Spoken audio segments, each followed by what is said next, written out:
All right. Welcome, welcome, everyone. Welcome to the Brown Guys Gaming channel. How are you guys doing? Welcome. And today is another brand new day. It's a brand new adventure, and I'm also really excited because today we're not gonna be gaming so much. Well, depends if I finish quickly enough.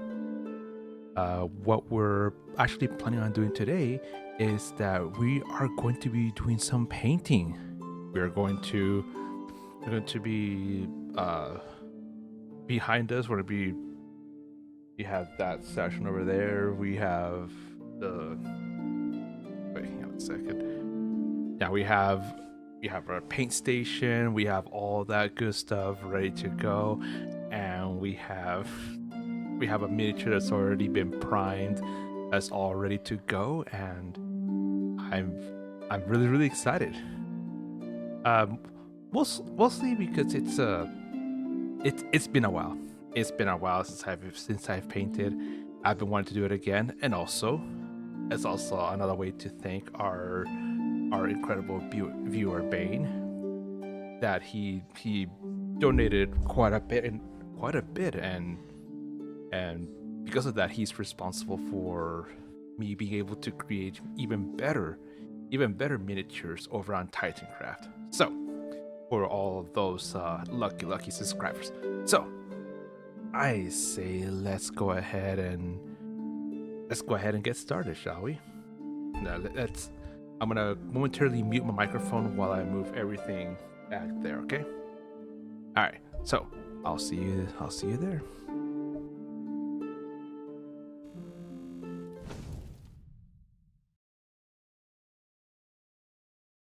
Oh, also let me get some music going as well. All right.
All right. So we're pretty much now ready to get going. I'm gonna go ahead and turn off this camera, the one that I'm pointing to at this moment, and let's get started.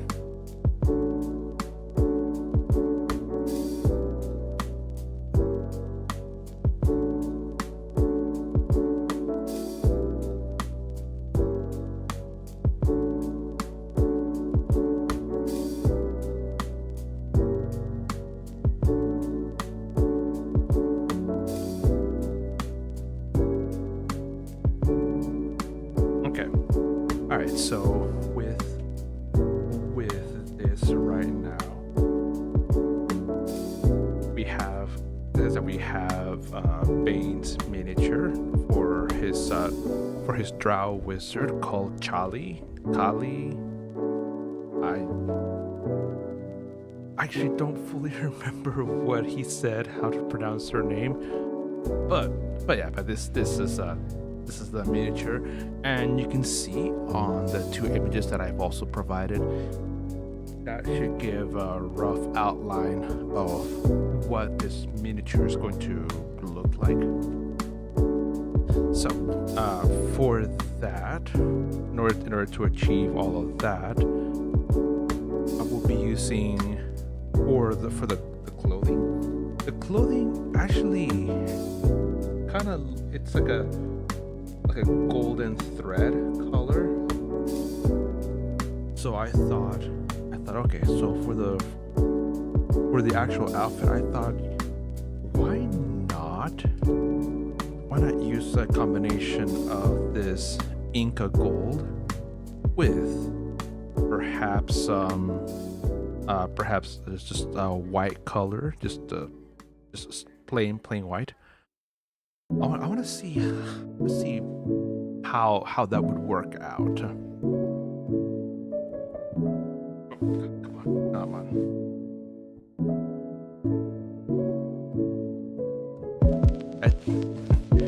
I had to fix how I was sitting so I could get a little more comfortable. Okay, so I was thinking using maybe these two colors in order to paint for the outfit, and then for the rest of the outfit, it has like purple trim. So I'm thinking I have this slightly like dark purple velvet. I also have this hot rod red that could also fit along in there as well. And for the boots, I was thinking maybe this brown oxide. And for skin tone, I was thinking maybe I was going to experiment with these two colors, jet black and medium gray. Just see how this experiment, mix, experiment, and hopefully I'll get that looking good and acceptable and passable. You know. Okay. So first of all, let me also get the brushes ready.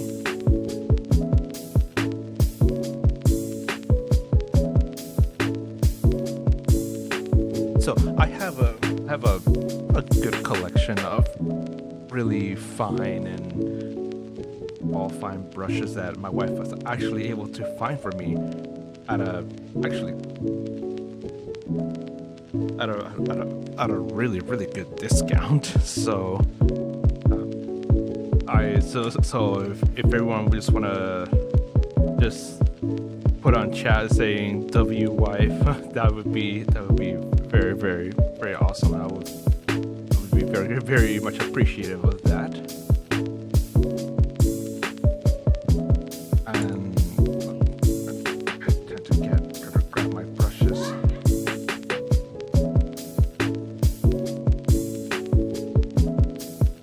Okay, all right.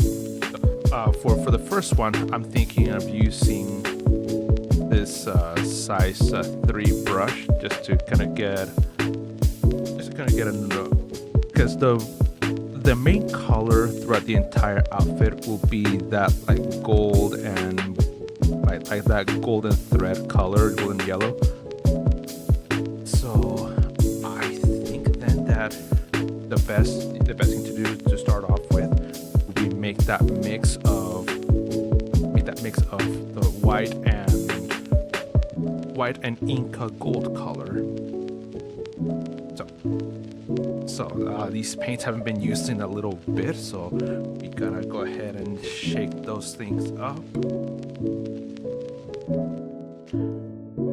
And in here, let's put 1 drop of that Inca gold.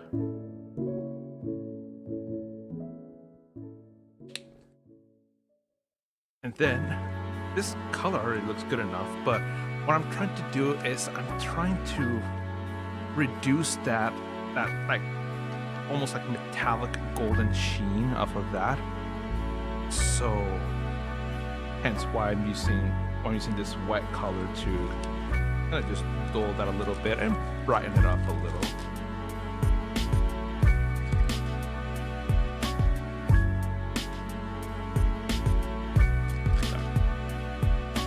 I forgot to pick up my paint stirrer, the little blue brush end that I use to normally to mix and stir paints together.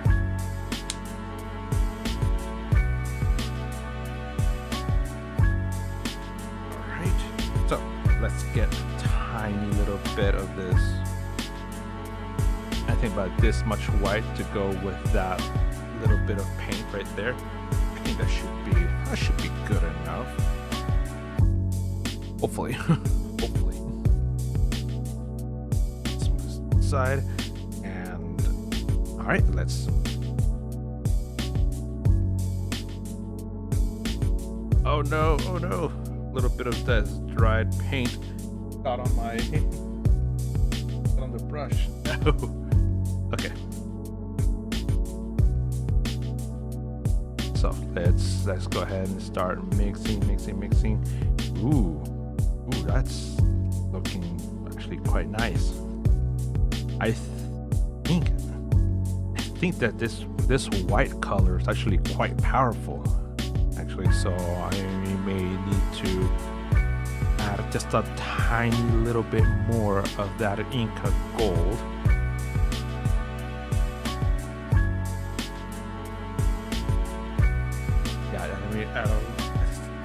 Add a tiny little bit more.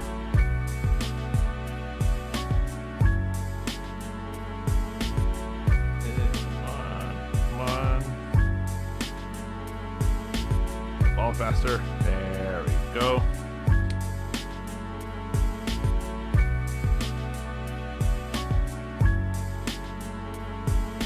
And that's looking really good right there. Looking really good.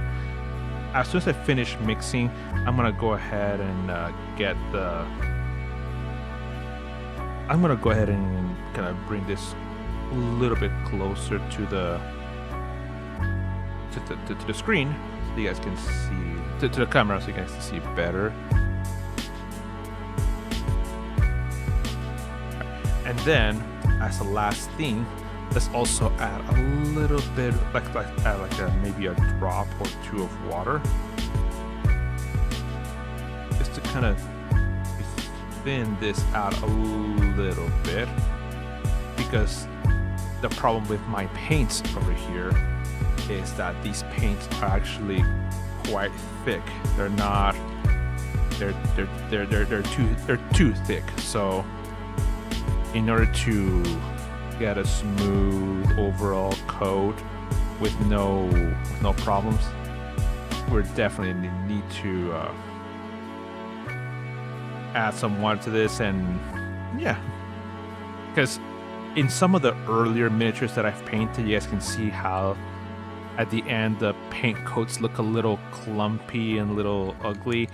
Yeah, that is because of the paint being just too thick.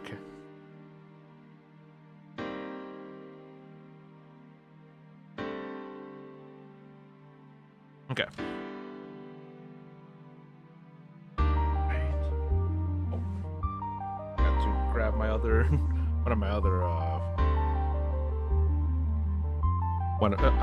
if I to grab one of my phones to also so I can have right here in front of me the what the miniature is supposed to look like as well.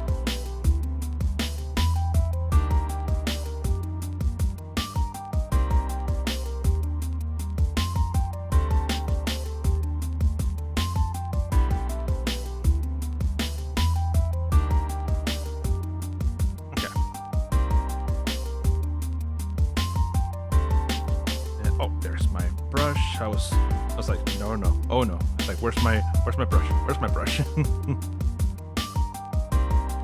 All right, and now that we're getting some of this paint into our brushes, let's grab this miniature and start painting.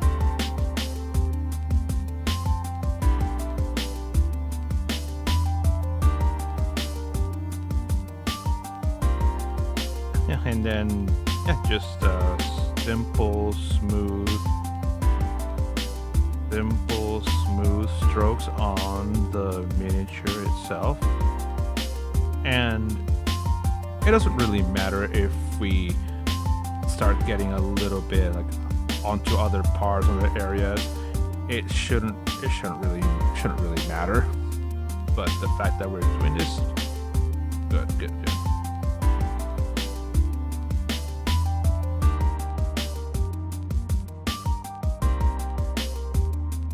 Okay.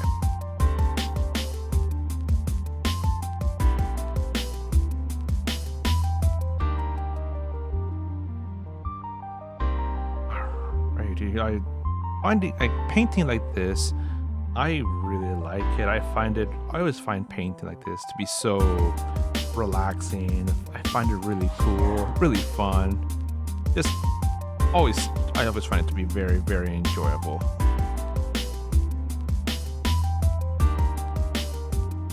Because it's so nice to be able to get to do this and to enjoy just something really fun. Actually, let me increase maybe the light. Okay, that's a little bit better. I was having some problems seeing it. It was a little bit too dark for me.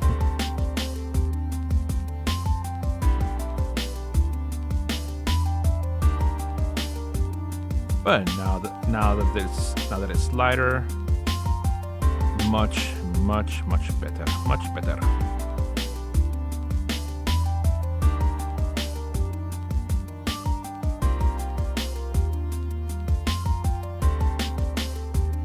Right, and let's turn the miniature around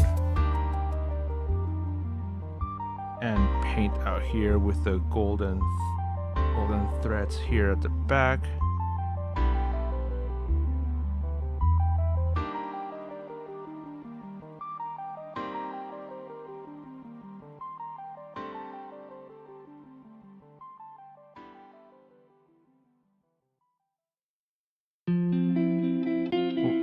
There we go. There we go.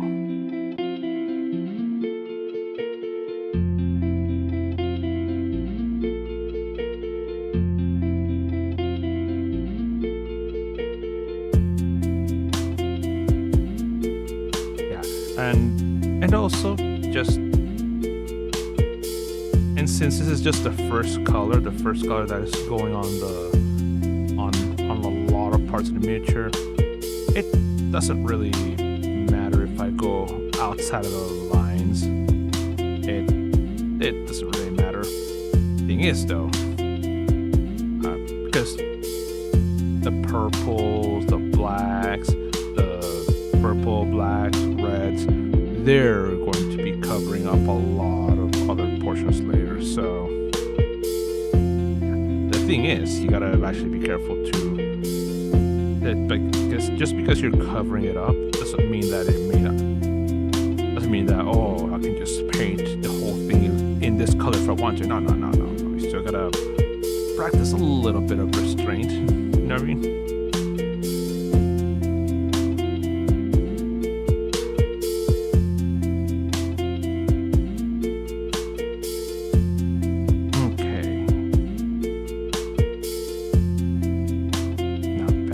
Not bad.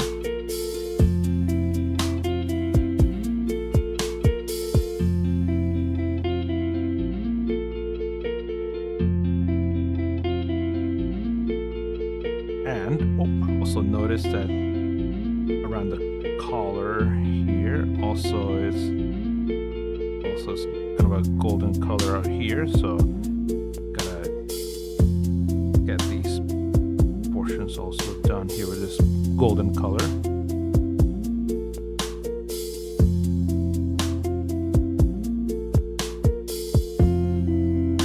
Very nice. Oh no, I touched a portion with where the wet paint still hadn't dried. No. You can see it in my finger here.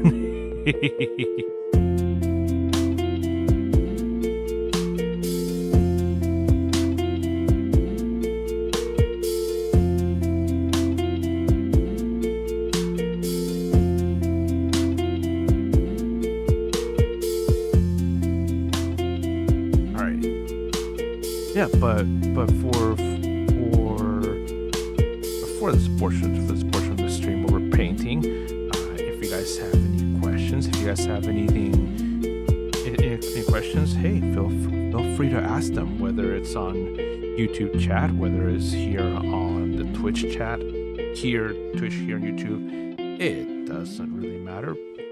Make sure to make your questions known.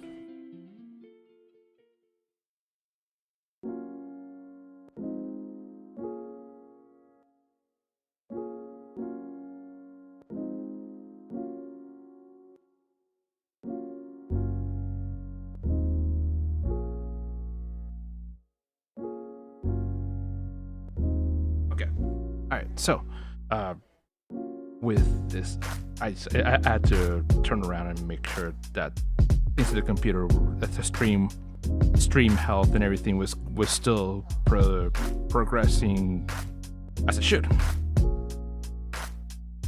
Because throughout the stream, that's one worry that is also constantly going in the back of my mind. Like, okay, is it good? Good. Is it good? And if it's not, I'm like, okay. What's going on? But thankfully, everything is still going pretty good.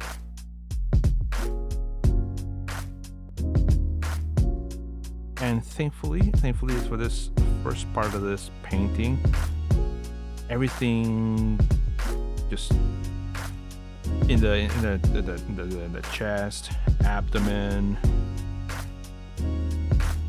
Not the arms, but everything and part of the legs, just nice golden white, this golden white color. Everything is just really good in here. And then we move on to the finer bits of detail with the purples, the reds, etc.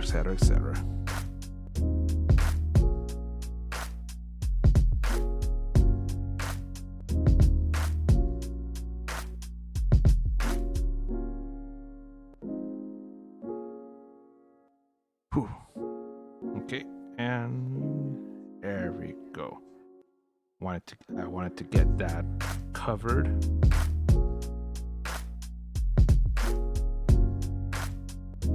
And let's go and add go through portions here on the side.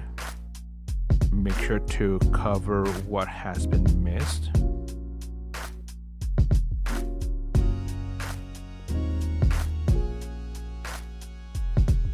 All right, yeah, around the belt and the tassets that fall from the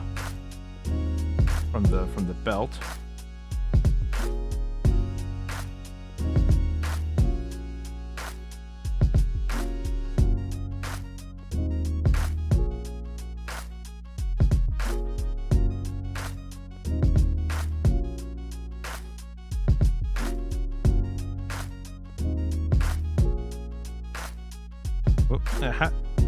It seems that I did miss this portion earlier when I was painting around here.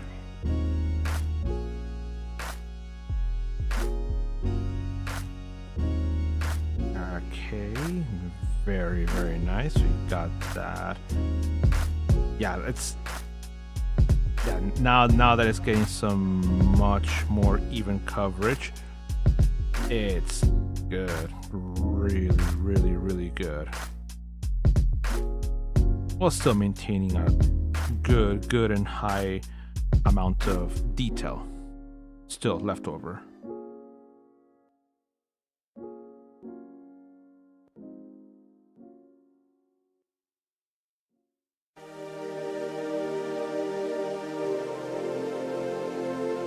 and then again now behind between the collar and the hair.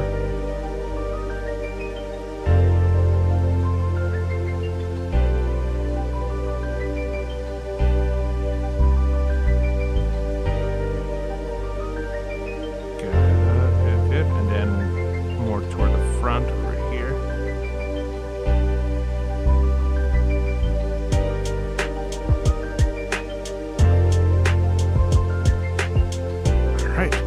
I think, ladies and gentlemen, I think we've got a good coverage on that.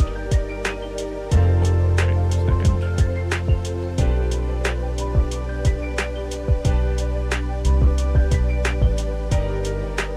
Okay, let's lift this up like this, so we can then go ahead and wash out our brush, and then go with the next section, which would then be I think the reds would be the next portion to paint.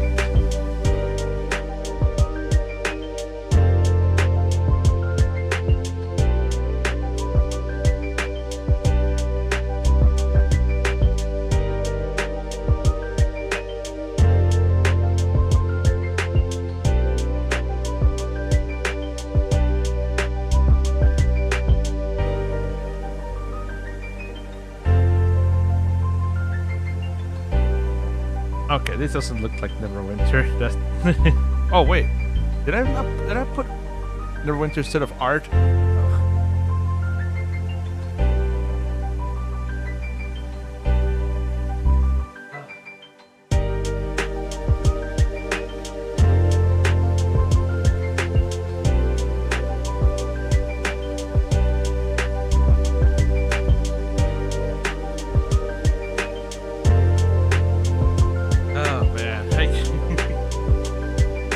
Okay, that's better.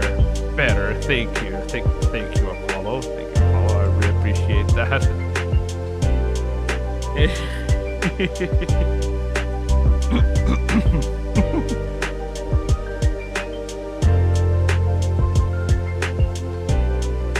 Jeez, my goodness gracious, yeah. Okay. All right, so now that we have we switch over to the art section, hopefully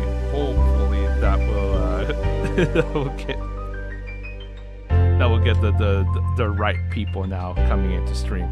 Hopefully. Well, no, I know you weren't, but the thing is, I totally meant to. One of the last things to change is to change to the art section, to the correct portion of stream.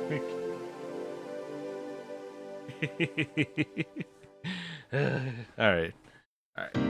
So, like I said, for the next section, it'll be Hot Rod Red.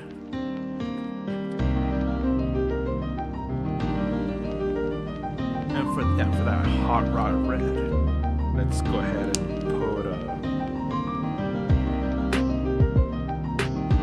put a drop of that here in the paint tray, and then let's also put in just a tiny little bit of water to kind of thin out that paint.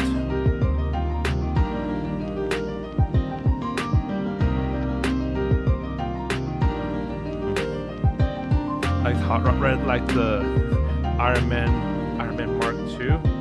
Yeah, that's. Yeah, if you look here at the bottle, Hot Rod Red,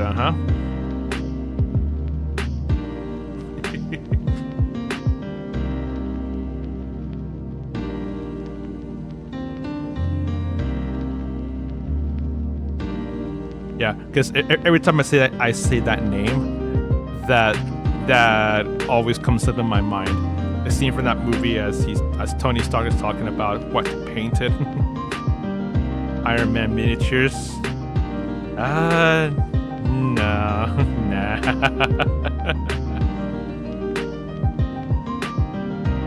Avengers Assemble.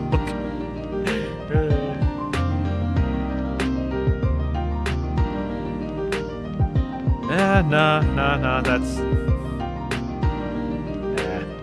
Although, as much as I like Avengers and comic book stuff, I much prefer to paint more of the fantasy miniatures and RPG and yeah.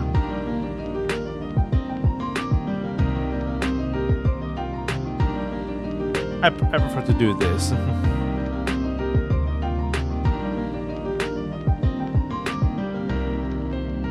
Okay. Let me actually grab the miniature here by the base.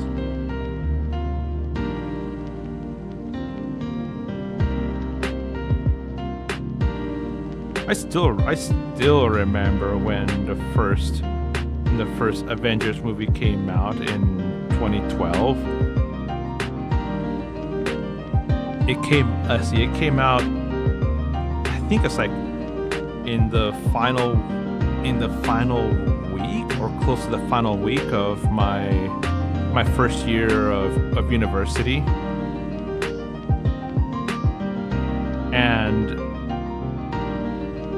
And the funny thing about it is that my college roommate at the time, he was, let's say, he was very well versed and very well attuned and to sailing the high seas of the internet, if you know what I mean, and managed to find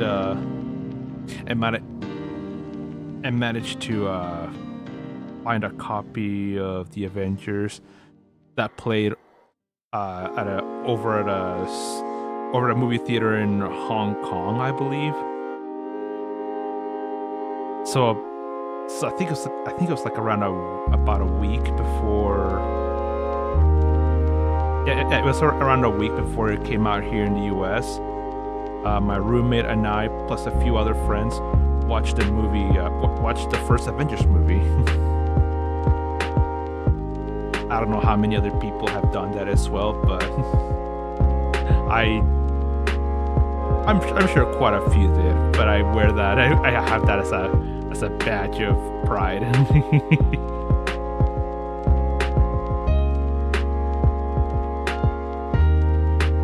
Okay, so we could say to me my X-Men instead.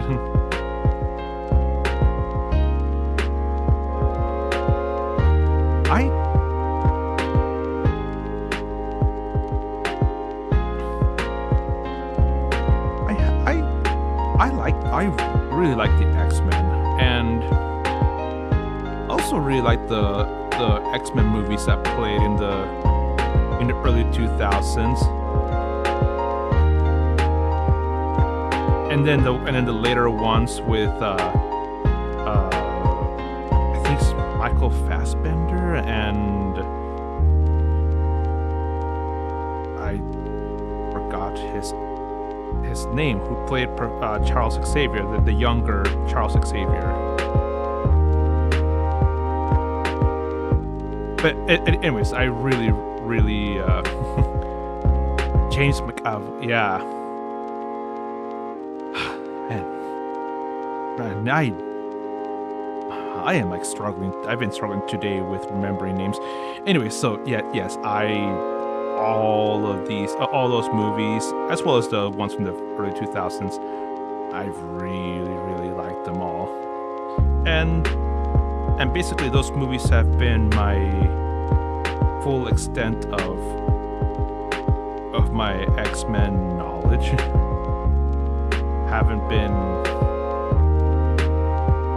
Haven't really been like a comic book reader or comic book person.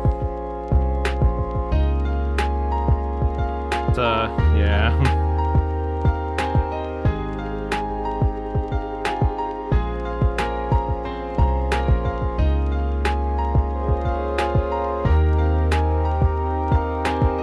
Hey. But how about you, Apollo? I know you said that you said, yeah, I know, I'm a nerd.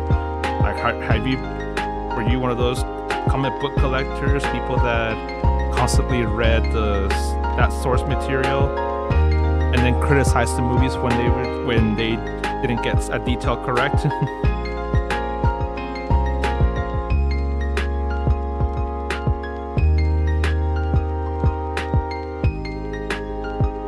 Because especially during high school, I knew a lot of guys who were like that just constantly criticize what the movie didn't get correct, and it's like, come on, dude, come on, it's just a movie. Collected Ghost Rider comics? Nice. Did you like the movie adaptations with Nicolas Cage?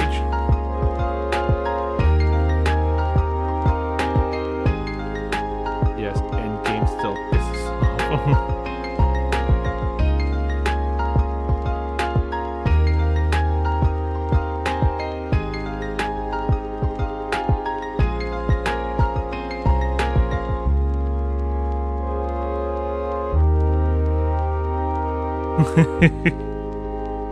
The first but not the second.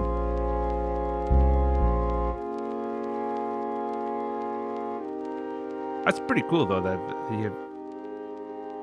Yeah, I never really heard of the Ghost Rider until I heard about the movies, and I haven't really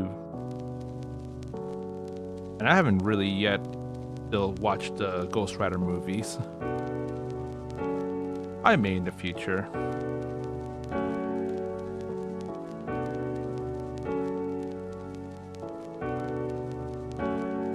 But I may, but mostly because I'm a huge fan of Nicolas Cage. He's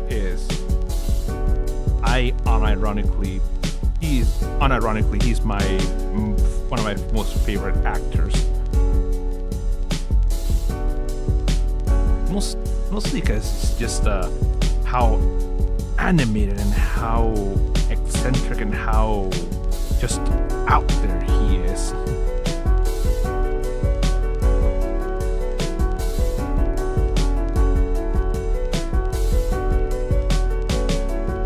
Like I really also just him as a person is how he has that pyramid-shaped tomb that he's gonna go into when he dies. I just things like that about him that I find so fascinating. Hey, Crispy Bang, this isn't being accurate, meaning he wouldn't approve of all that clothing.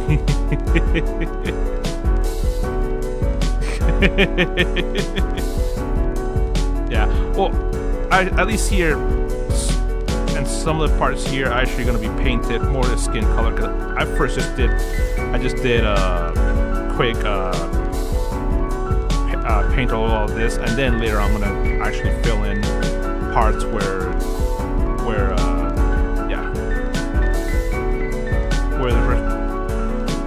this red is not supposed to go into.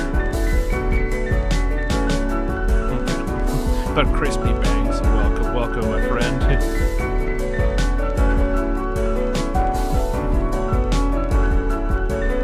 Bane likes all of his characters and only lots and Crocs. Oh yeah, I forgot Bane being the Croc guy. Well, considering how he's a Crocs type of person, well, Crocs. The joke that I always tell to my wife or to my parents, especially my dad, it's like, with Crocs, those holes in the shoes, that's where your dignity leaks out.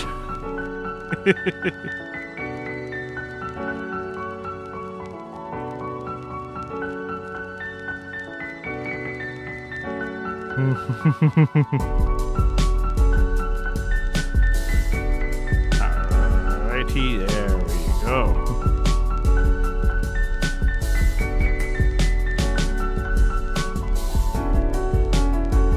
And some of these tiny little details are kind of hard to get. See you later, alligator in a white crocodile. Oh.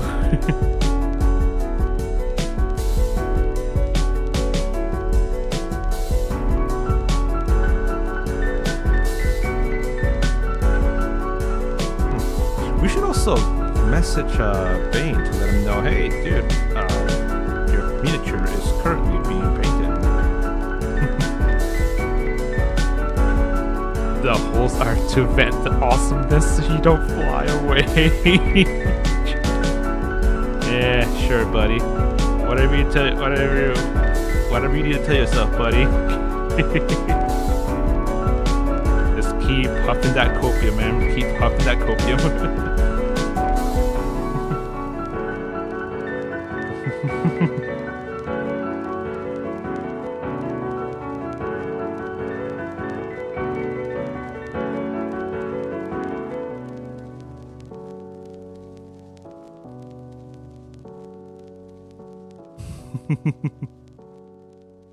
All right. Well, next portion for the red would be the big flower here in the center. Bane, he broke Batman's back. Yep, he did. He also had that famous line, oh, wait, no, I can't believe I forgot about the, you think darkness is your ally. I was molded in it. I was born in it. Molded in it.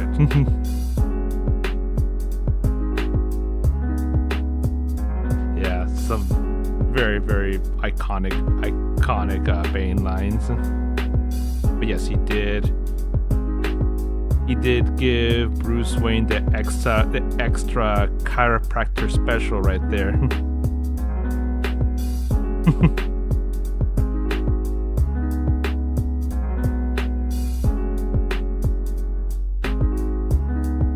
That is an injury that, yeah, that is an injury that Batman will quite easily never forget. Why so serious? Well, I don't know.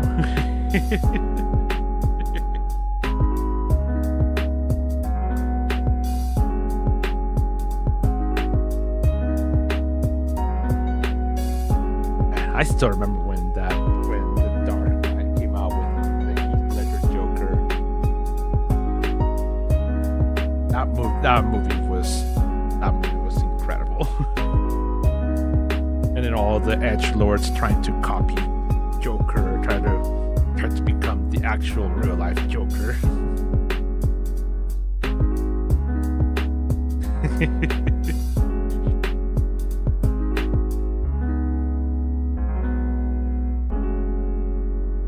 Thankfully, no one close to me or that I knew ever became like that type of crazy. But I remember seeing online the videos of people trying to imitate that Joker laugh. Ugh. Just cringe.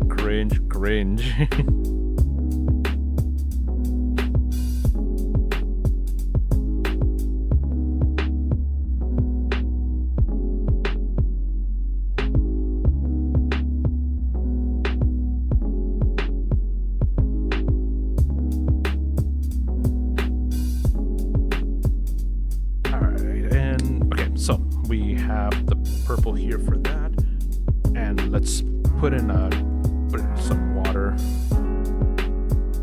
to help thin that out a little bit.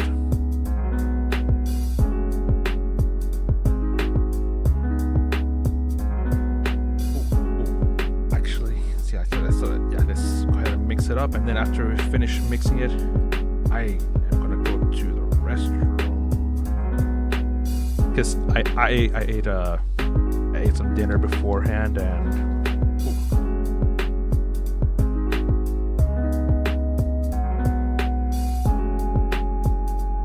all right, let's just get this looking good.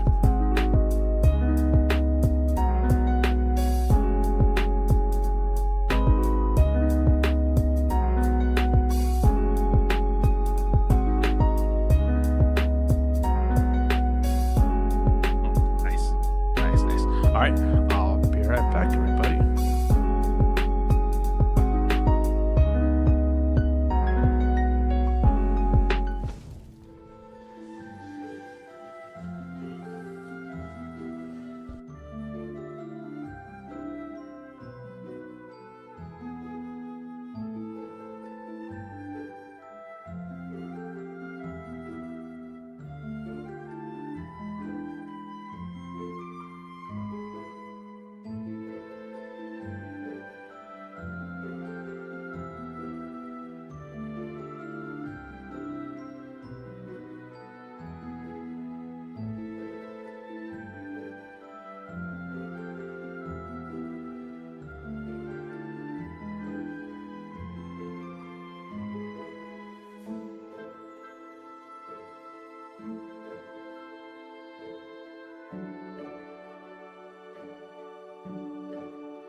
All right, I am back, ladies and gentlemen, and let's get back to it.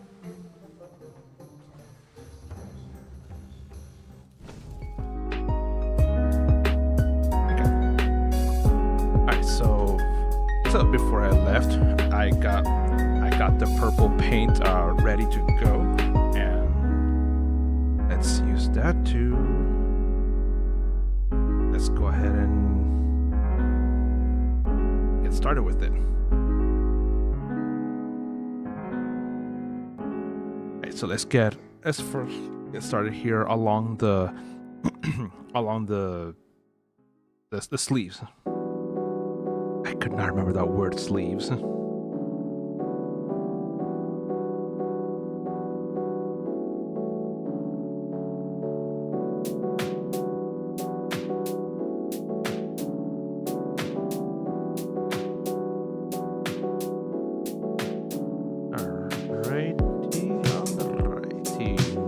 Nice.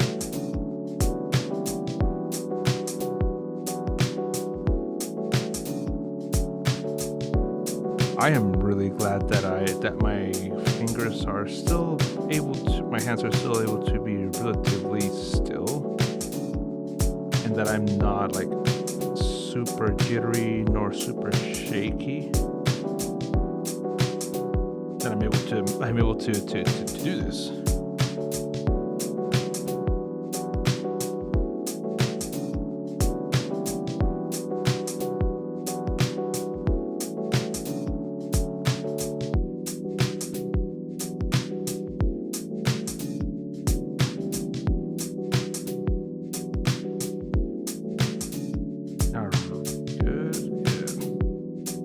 Nice. And then for the next part where we actually then, if I happen to get with the purple paint, if I actually get out of the lines, I thankfully still have more of this red and this golden white to touch up any mistakes that I make. and then Jeez, Apollo, way to date yourself with those references.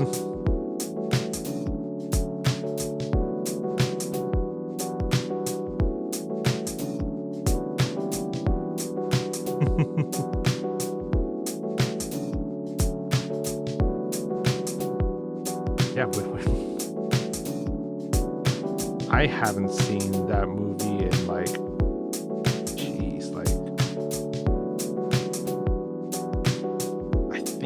Easily maybe 2007, around there.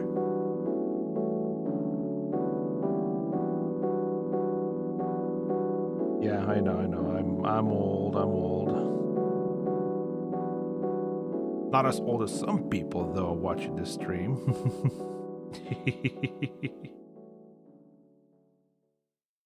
Okay, so over here at the top, this is supposed to be purple.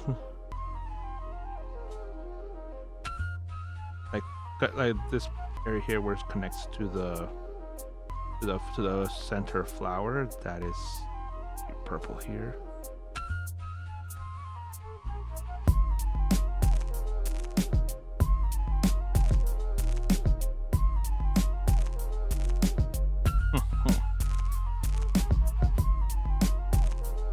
And then the edges here, these side plates are also purple. Parts here of the belt are also purple. The trim around that as well. So let's get that. Let's get those. Painted. Okay. So these hip plates. Let's go ahead and get them touched up.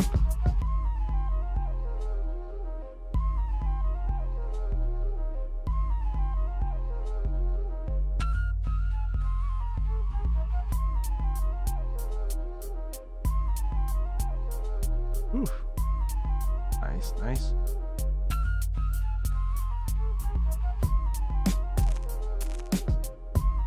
A lot of times I I get so worried that I'm gonna make a really bad mistake.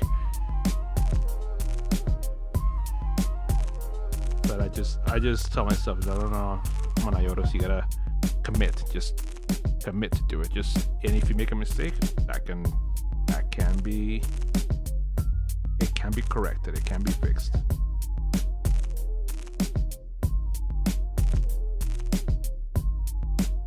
And besides, like I said before, this is just painting a miniature. It's not like I'm painting this so it can be judged for like a competition or something like that. Oop. Sorry about that. I bumped the camera.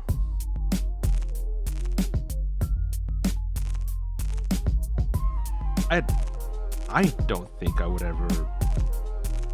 Oh, actually, maybe I don't know when I would enter any painting competitions, especially for models and miniatures like these. There are some very talented people that paint stuff like items like these for a living, and some of those are just amazing.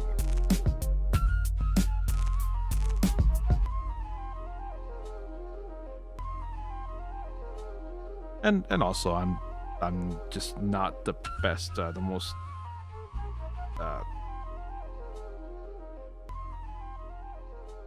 just not the most artistically talented person.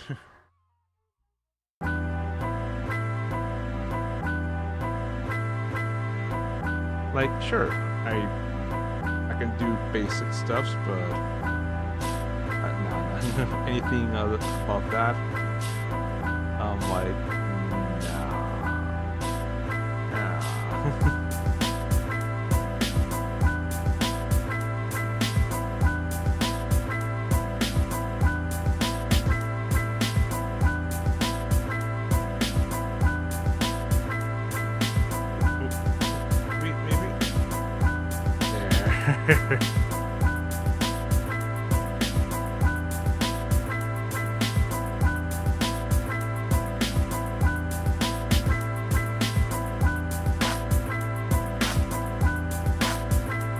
And one thing I also noticed is that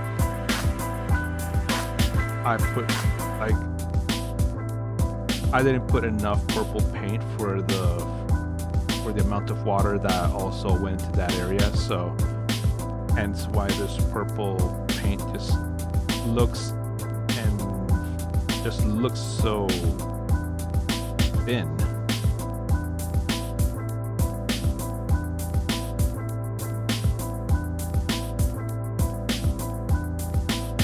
Right, and now get the upper portion of this hip plate.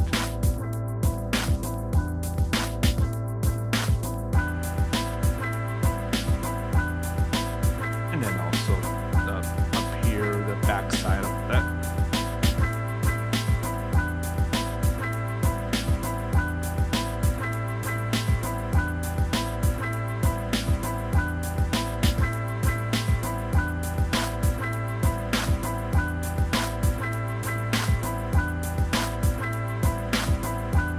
And then also, furthermore, there's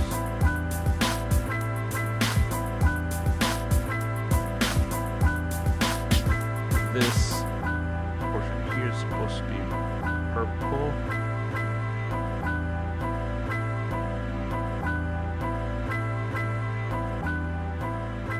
And then it's a little bit going up here in the front.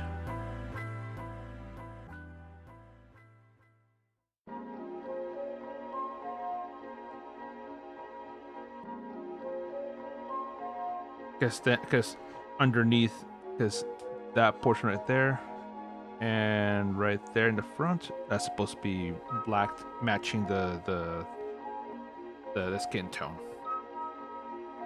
Okay, let's keep it going.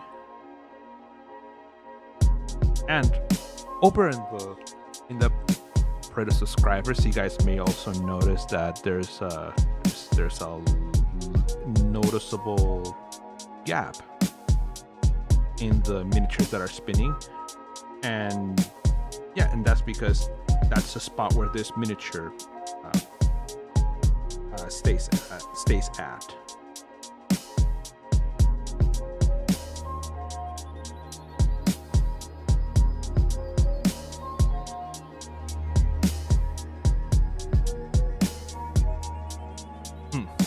Yeah.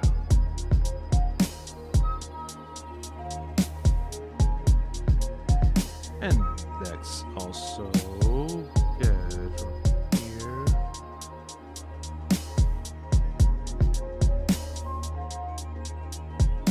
And then the lower portion here, this belt.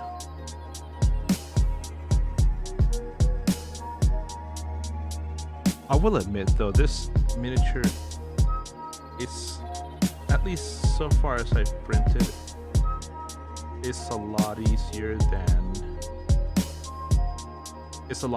than I expected. Like, sure,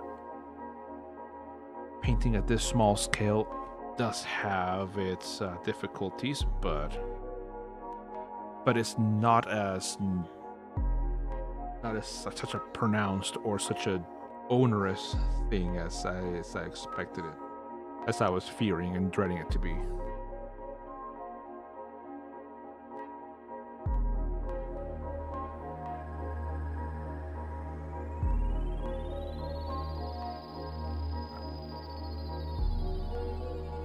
Okay, so let's keep it going, let's keep it moving.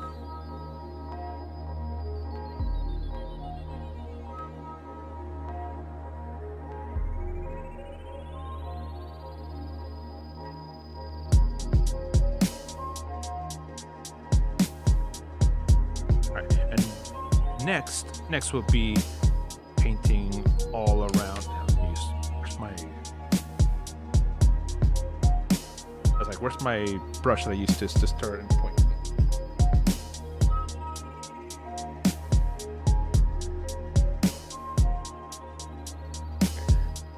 So for this next section, will be up around here, like this section here, this section right here, that, and the raised parts here will all be that purple color. We also got this sleeve and the edges of, and also the edges of this also will need to be purple. And I'm nervous, but I feel like I can do it.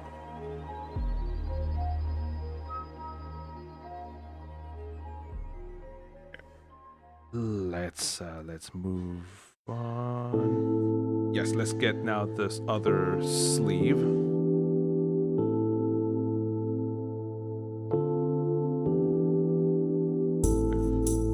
Like this, and then we brush on this direction.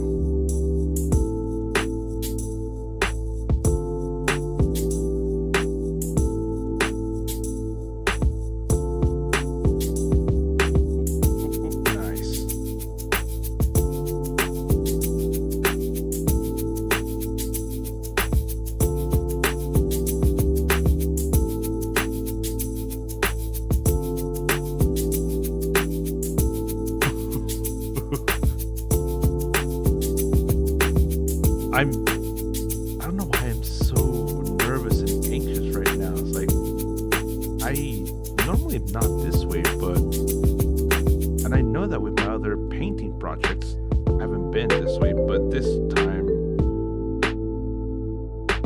you kind of see a little bit of shaking that I, like this, you see it? With my left hand.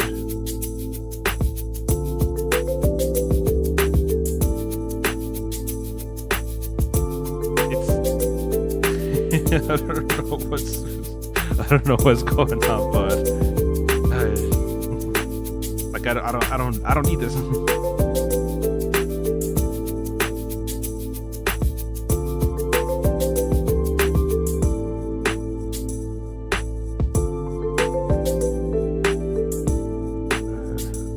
And then let's get this next portion here, this sleeve.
But I've been getting it.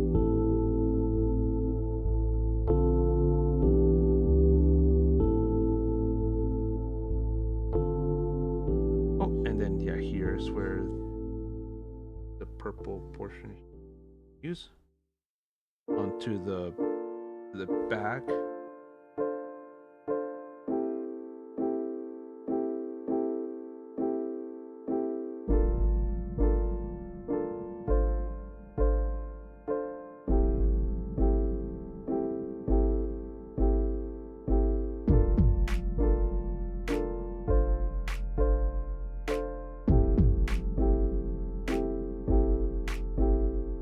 And then now on this side here, we'll also do the, over there we continue, we started at the front with that purple area, and we continue this section here.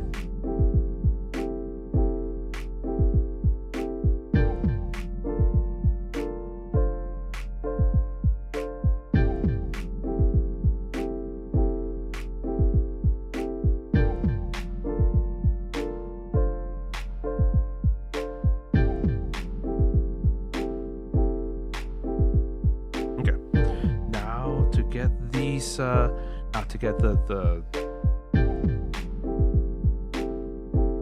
these small raised portions here along the upper back.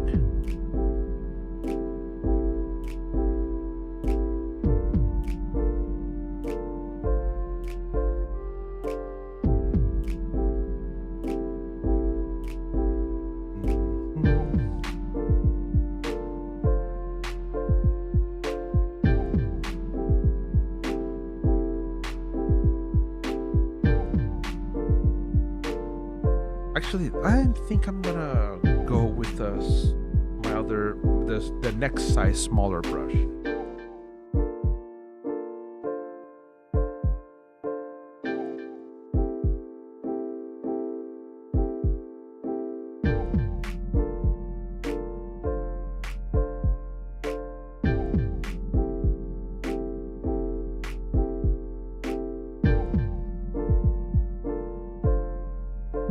And the next size smaller that I have, this is actually the smallest size brush that I currently. This is number 20. This is number 20. So it's ridiculously small. That's for like really fine details. Nika should be able to get with no problem. Hopefully.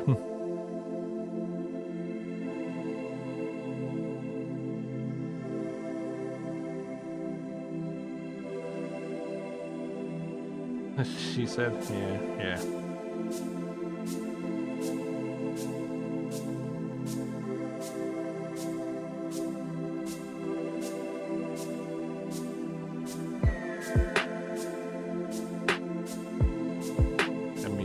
Let me read two.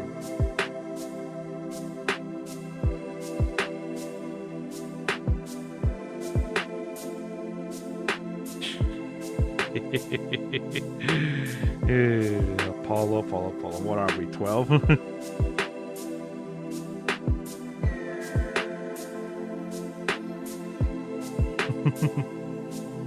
Probably.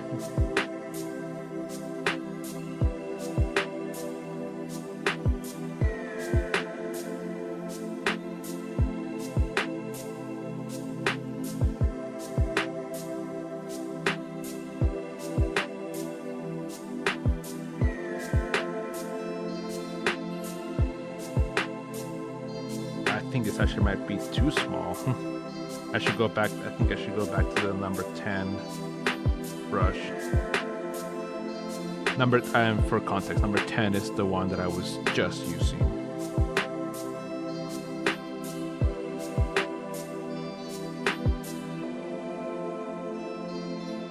And there's that.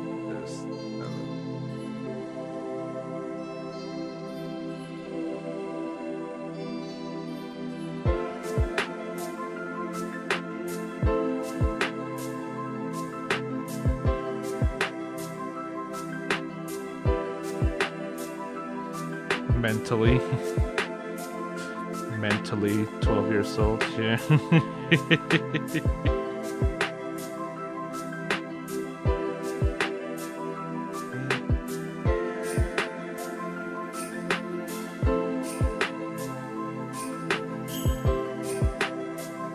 Sometimes I wonder if I'm the same way.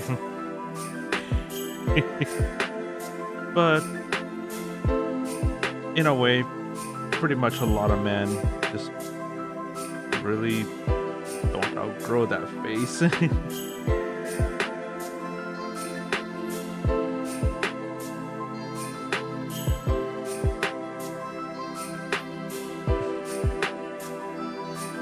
Just something that happens.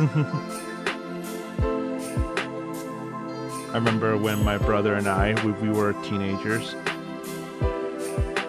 Sometimes we would rope in my dad to do some fun stuff because my dad, he worked really hard just to make sure to spend time with us, especially as teenagers. We really needed the influence of our strong male positive role model, and thankfully my dad was that for my brother and I. And sometimes my mom would go, like I have 3 teenage boys in my house.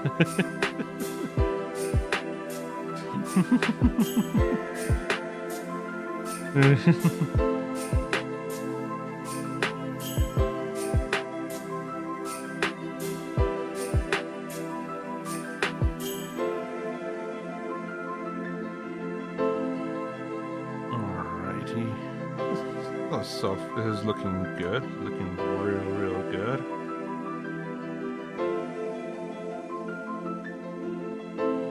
I really like this progress.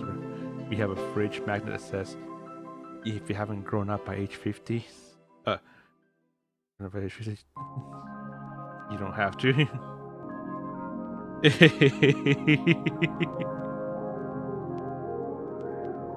Is your husband also like that? It's like sometimes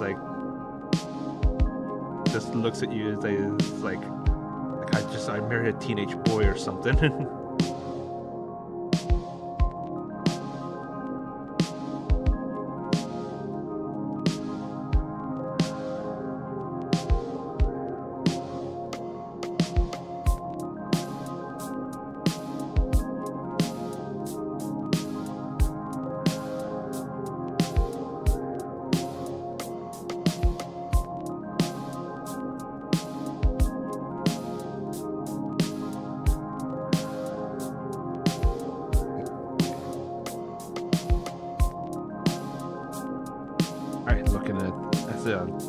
part of the shoulder, this pauldron here, also needs to be purple.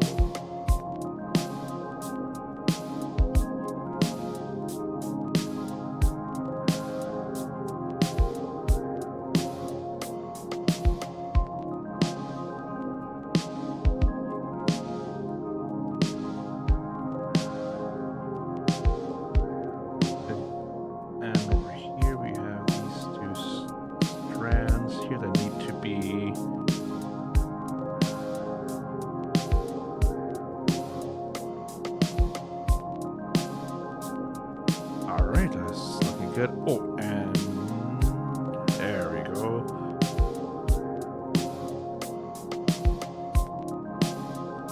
There's that one, and then there's another one over here that also needs to be taken care of.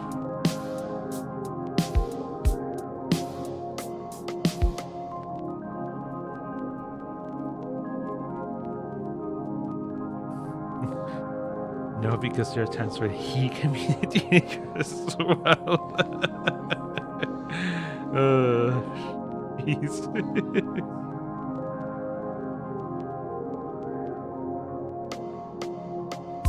Alright, now to get the front portions over here.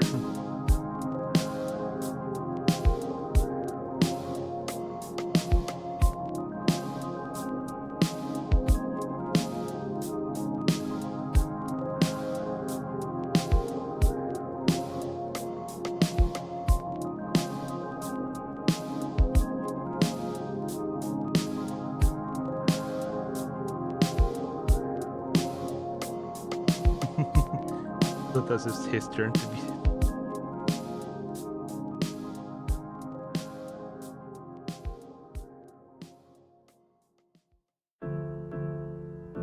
Yeah. I think for me, one of the times when I realized that, like, where life just kind of made me realize how old I've gotten is, I think it was like, it was sometime around last year, and no, it was around, I was 33 years old, and my mom said to me, "Are you you want to hear something that will make you feel really old?" And I started dreading that, and I said, I said, like, sure, what is it? He's like, well, by the time I was your age, 33, I already had you and your brother and your sister. And it just made me feel like, oh my goodness, I am old. Like the thing that by the time I was 33 years old, my mom and my dad already had the three of us. And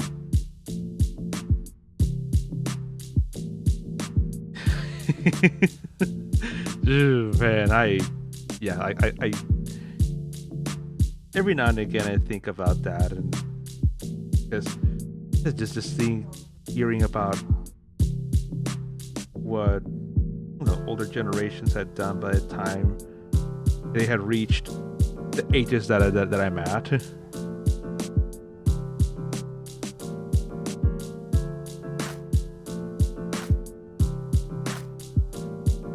And it's wild. It's wild.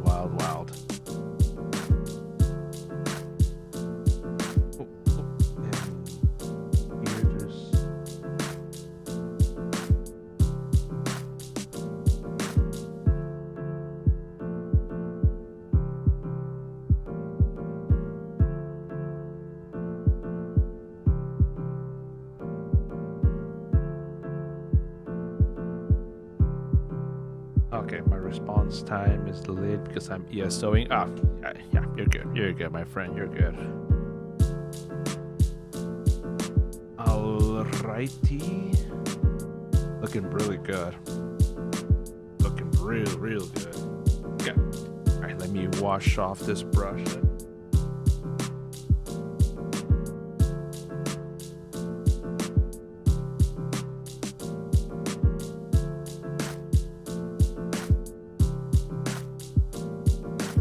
where are you questing at over in ESO? Like where have you been traveling? Where have you been visiting and seeing, and etc. etc. etc. Okay. While you're doing that, I am going to go ahead and start mixing up the colors for the skin tone for the face, hands, legs.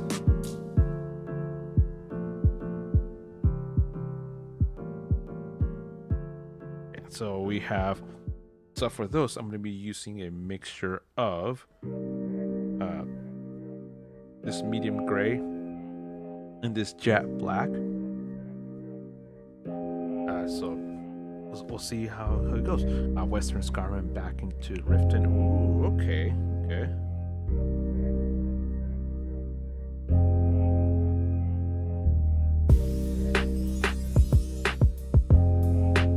I haven't really been in that region of Skyrim in ESO.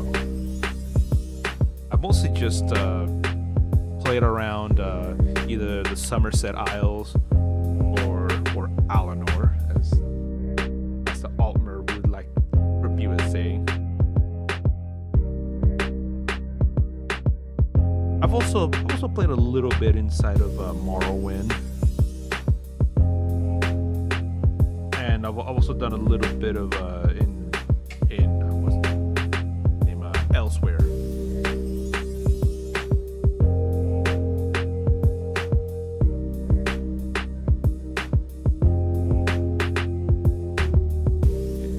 Come on, paint, work with me. Jet black, not Jack Black. Yeah.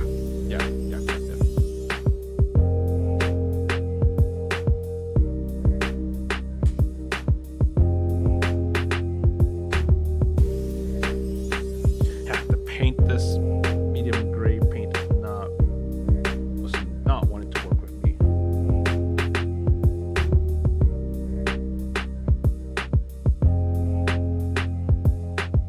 Alright, there it is. Alright.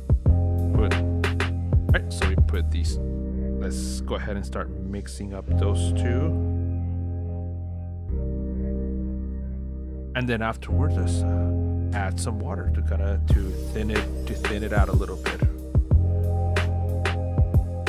So start mixing. I know this jet black is pretty overpowering.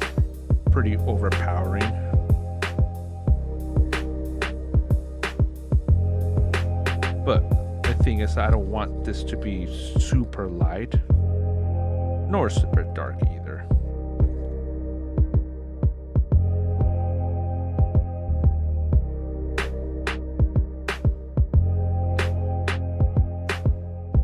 Which now is actually making it look really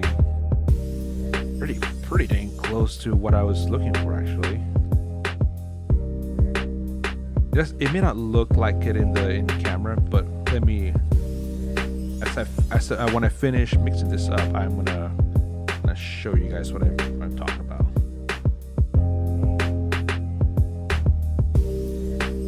That doesn't show it too well.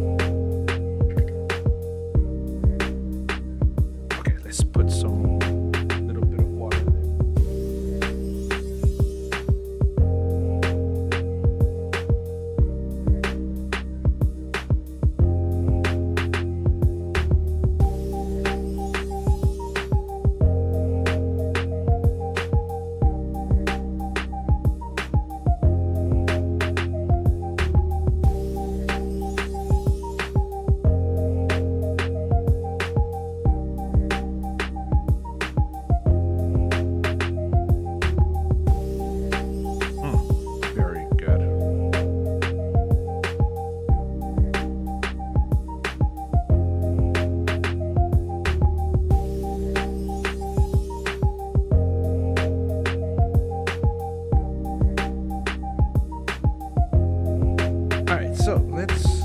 this next section, then let's, yeah, because we're going to be using this for face, hair, face, hands, and legs.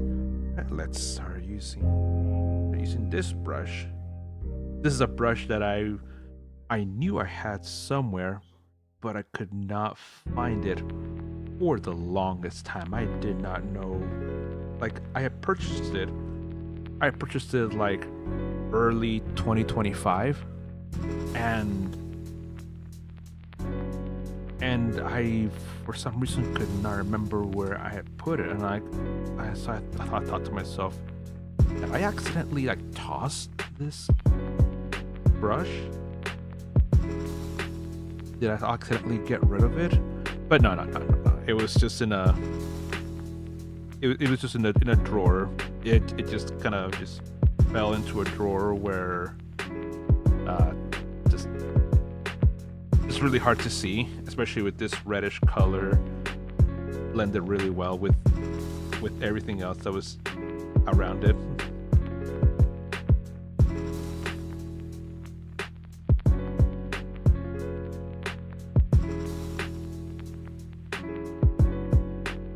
Okay.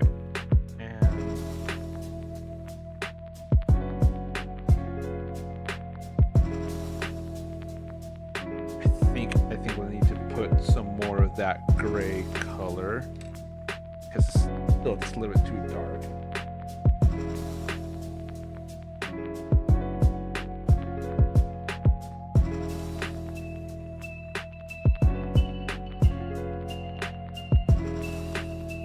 Okay, let's put some little bit more of this medium gray.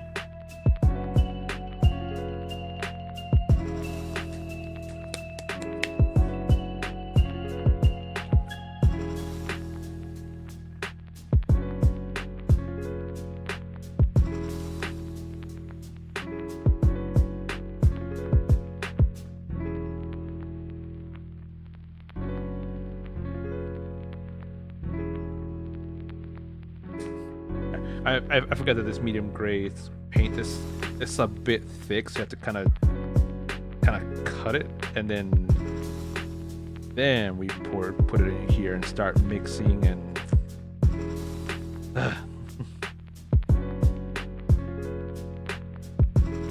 it's gonna mush it up first so it actually breaks up, and then after we mush it in, then that's when it breaks up, and then we can start mixing it.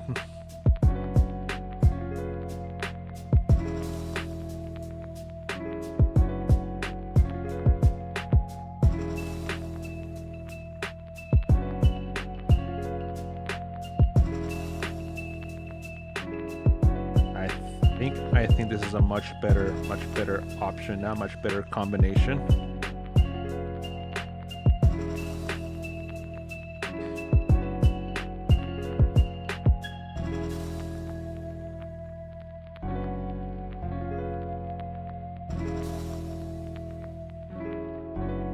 I think that's better.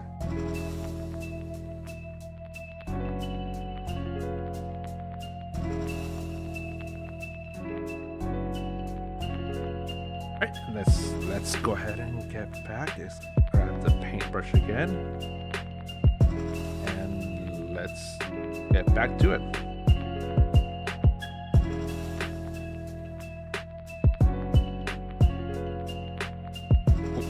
Wait. I can't believe I forgot to put in some water as well.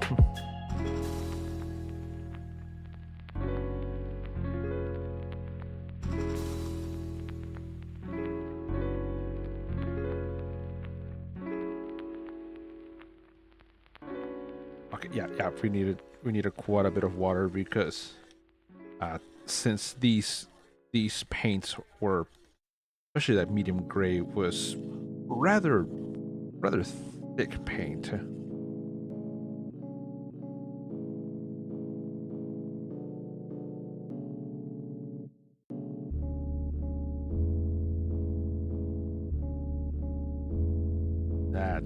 That's looking really good.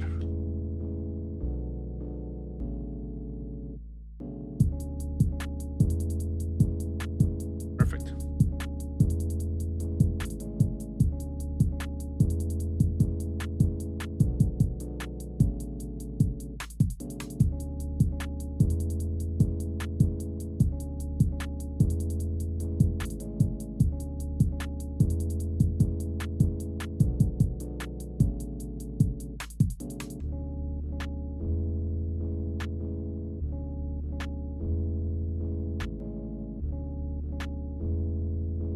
Okay, all right, let's get back to it now. Much better. And Seraph 2, welcome, and thank you very much for the follow. Thank you for the follow, and welcome. Hopefully you've been enjoying this painting session here today. It's been a while, I think since like early February, since the last time I've done any painting. So this is this is quite the reintroduction to this, at least for me. learning some stuff, just start doing this sort of stuff. Oh, very nice. Yeah, I mostly paint for a hobby, and I don't, and as a result, I don't necessarily have like the best techniques or anything like that.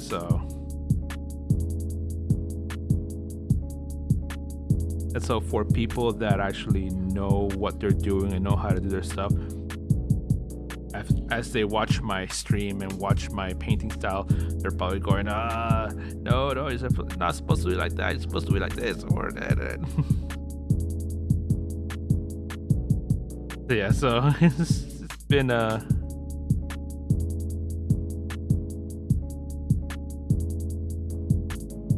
but I usually paint these because a lot of reasons why I paint these miniatures in the first place is because I paint for those who are subscribers to the channel. So the person whose miniature this is belongs to a viewer called Bane TBC,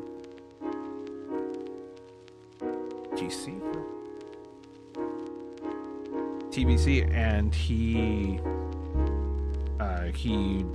gifted quite a large amount of subs, and so not only does he as a subscriber gets to have a custom made 3D printed miniature, but he now also gets this miniature to be custom painted as well.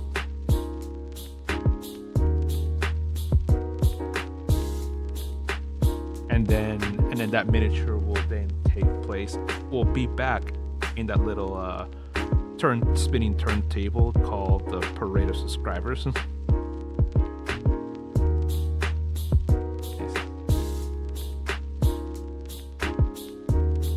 Yeah, look at a holder for it. Yes, I have been looking at some. I've actually looked at potentially 3D printing my own, but there are, like, I would need to get tiny little rubber bands for it, and there's some post-processing that needs to be done, and I'm like, I think I'll just buy one. And I found one that I think I'll end up getting, but it'll be in a while. But thank you very much for your suggestion. Printed the figures or hold it? Printing 3D printing a holder. Because printing a holder for the miniatures. Because this miniature right here, ouch, hit my knee on the table. I 3D printed this miniature. I created it, posted, and then I took it to this printing software and got it made during stream some time ago.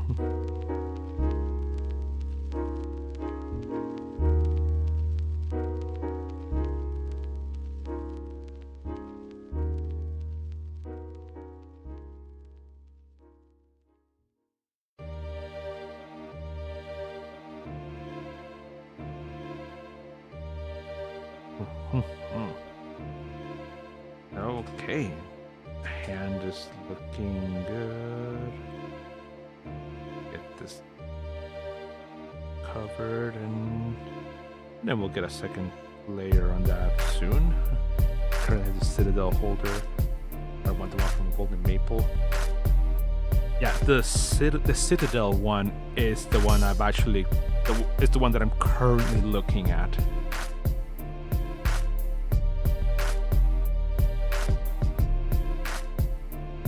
Yeah, that's the one I'm looking at. It's this one from Citadel. It looks really nice, but you said the one from Golden Maple is nice.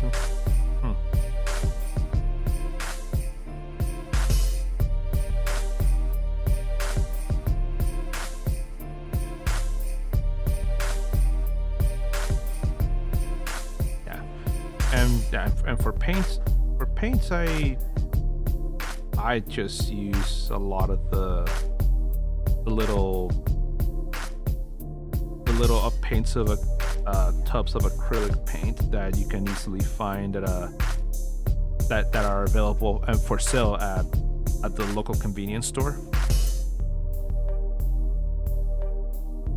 My 2 cents is to spread the extra on the Golden Maple. It's a steady and bar on it. Oh, nice. Nice.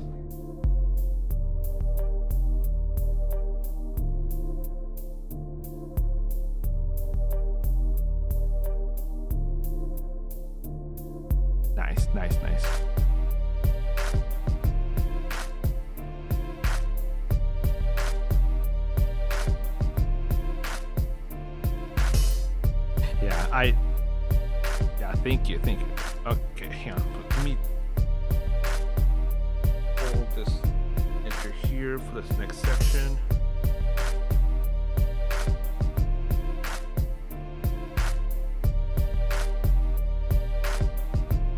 Okay.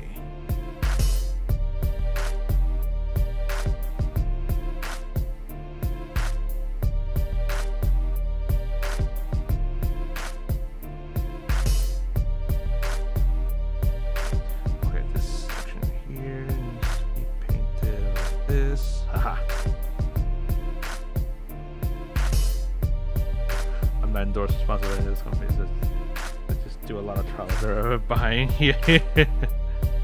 yeah.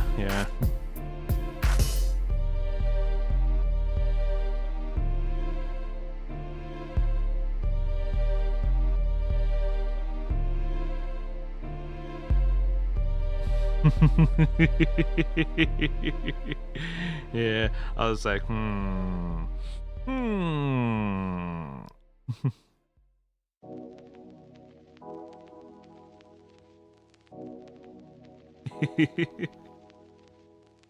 Alright, that's real good. And then we go here to the front portion here.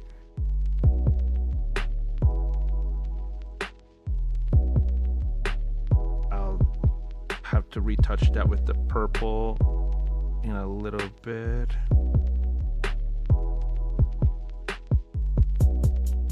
Okay.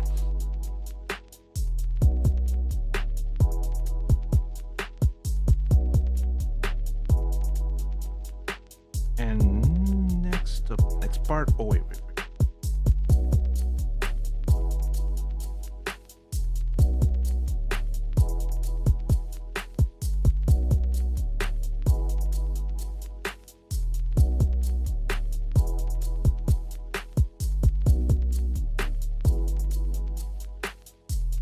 Okay, this next section I'm gonna paint a little bit more closer to my face because I need the steady hands because I'm trying to get some hard to reach places.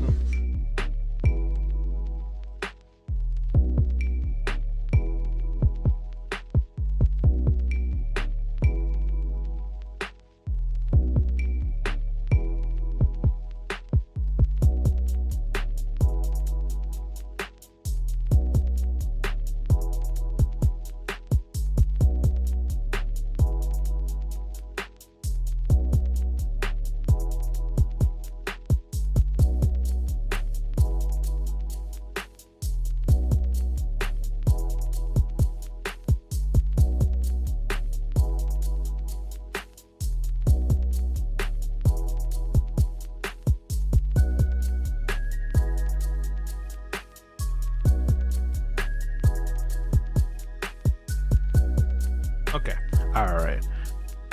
Okay, I'm in an ad break and I have to run this real quickly. We'll come back. Oh yeah. I'll still be here. All right, ad is over. All right. Well, we'll see you when you get back. I'll still be here. It's just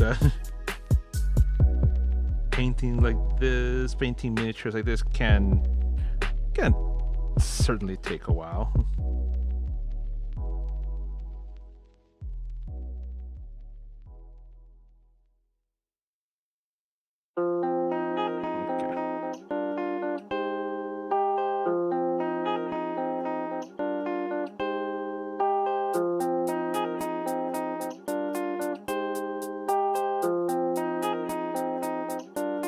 All right, so now for the next section, we're just gonna get here, like, between the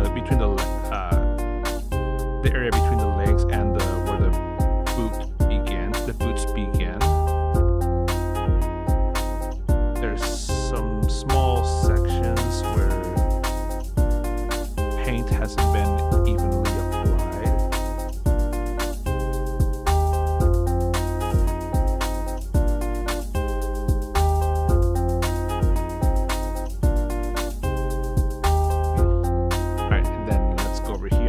See this section here where the paint didn't go at all in this section between where the leg ends and the boot begins. And touching over here where the front of the boot goes down a little.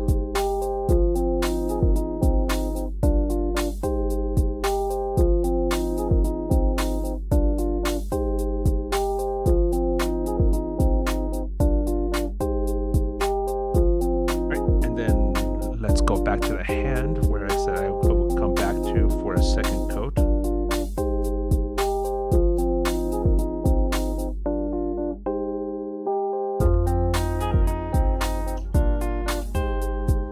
That's so good right here.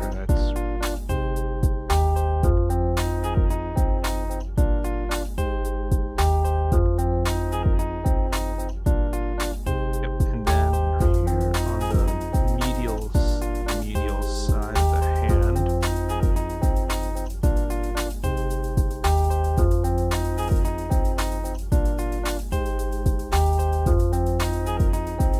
This hand, I need to paint it again with this color because the first layer of paint on it was when it was still a little bit too dark.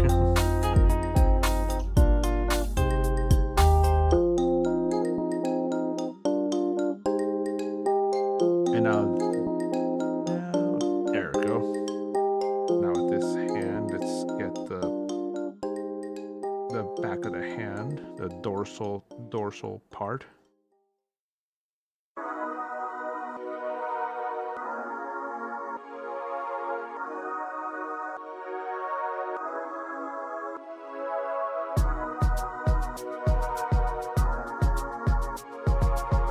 All right, I think I got the hands, legs. Now I just need to get the face. This one. Alrighty, the face.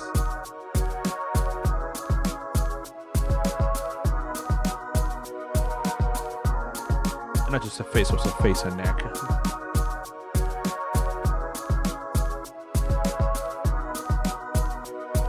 And also trying to make sure to not really get a lot in the hair.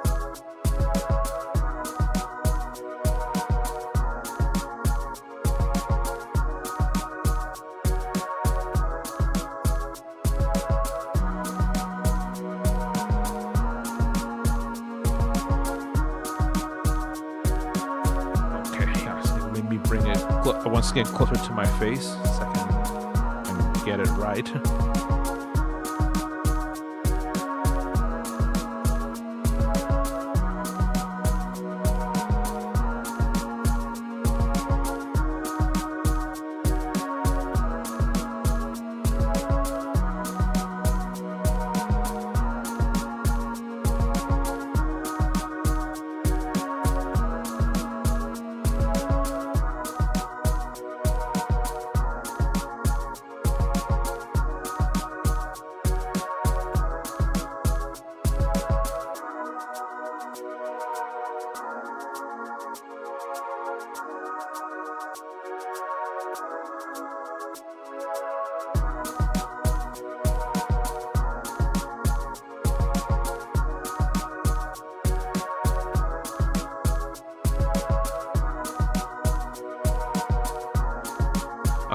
All right, and so next portion then is here. Oh, my phone that has the part of where the actual reference of it, the screen shut off. So let's turn it back on again and get that going.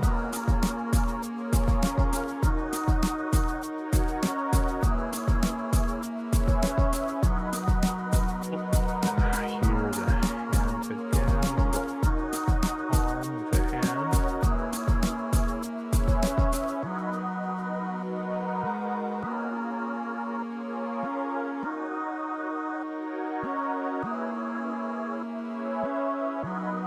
All right. I think we're good for the black paint. Now let's start with the brown oxide paint for the leather boots.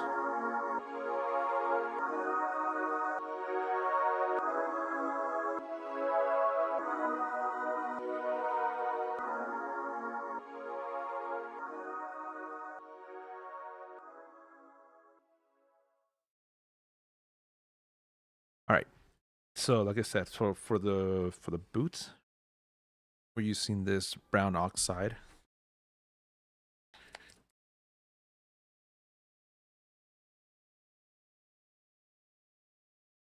And this colors, that's another really fun, really good, really easy to use paint.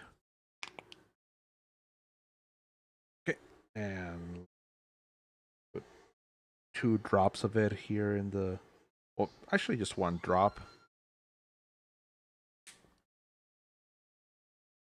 And let's actually also grab some of this, because this is too light. So let's put some of this in here.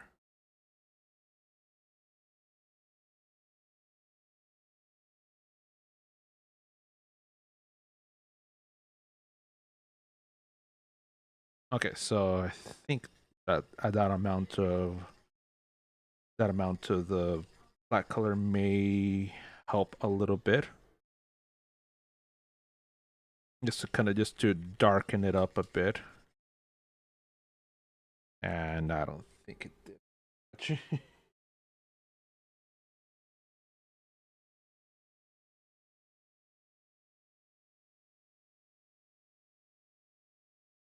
Oh,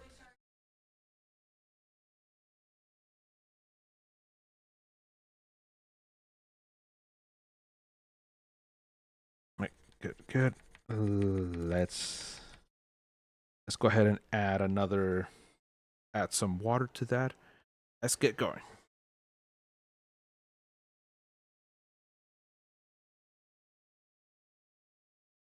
Right, that's but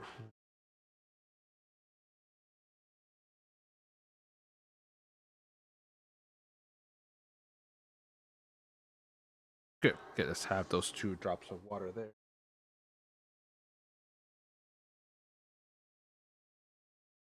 And let's begin once again the process of mixing the water with this, preventing this from being a super,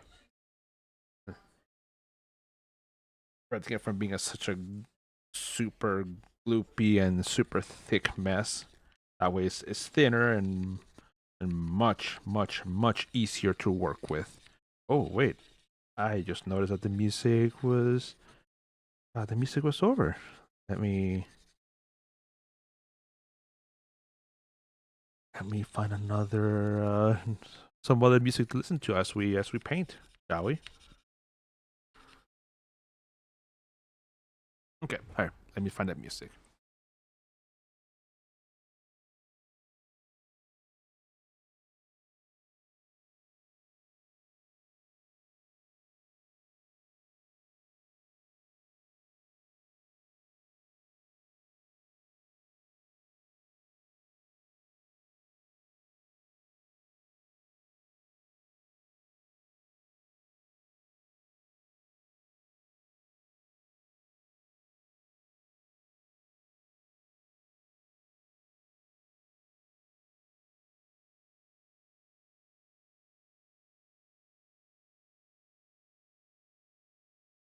All right, yeah. So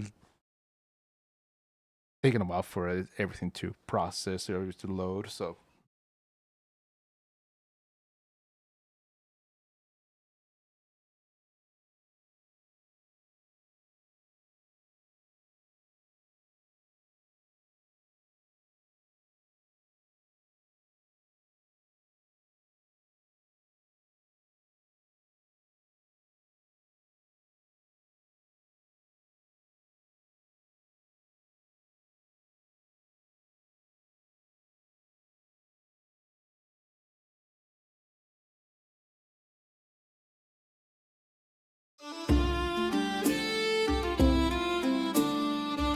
all right, all right. I think it's a good one.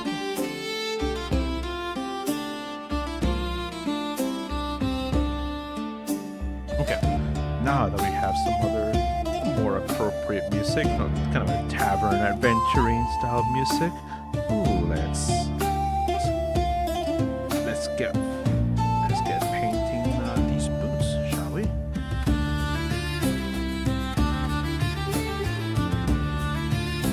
And it's still a little bit bright, but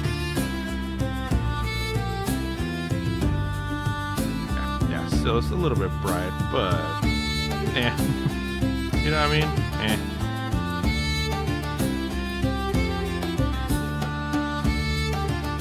And then that will basically mean I will need around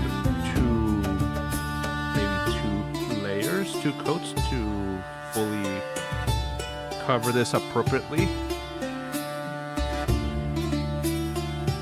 Great music, great for D&D session. Yeah, exactly.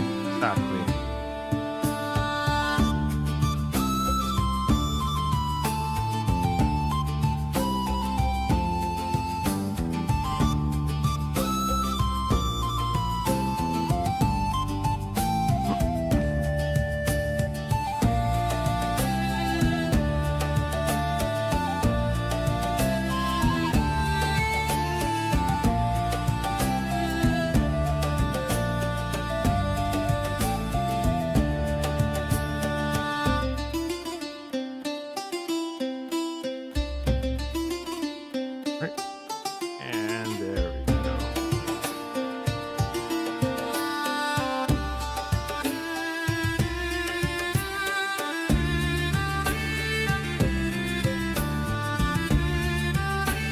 Yeah, and unfortunately, this is very obviously AI made music, so yeah, just looking for something quick and easy. Yeah, but I do have a collection of music to play. I just need to actually move into an actual folder where music can actually go from one track to another instead of me having to physically click on each track to get it started.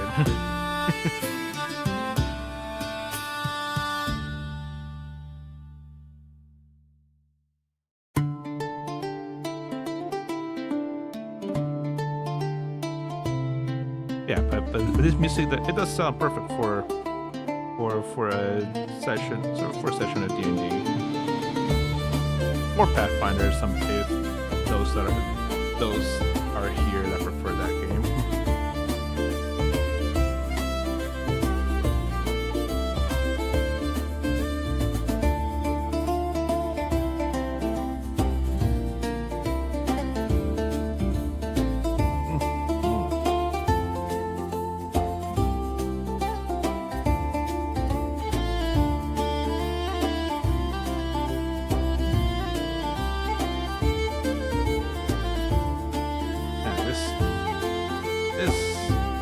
This leg and foot here is actually a little difficult to paint, but I seem to have gotten it.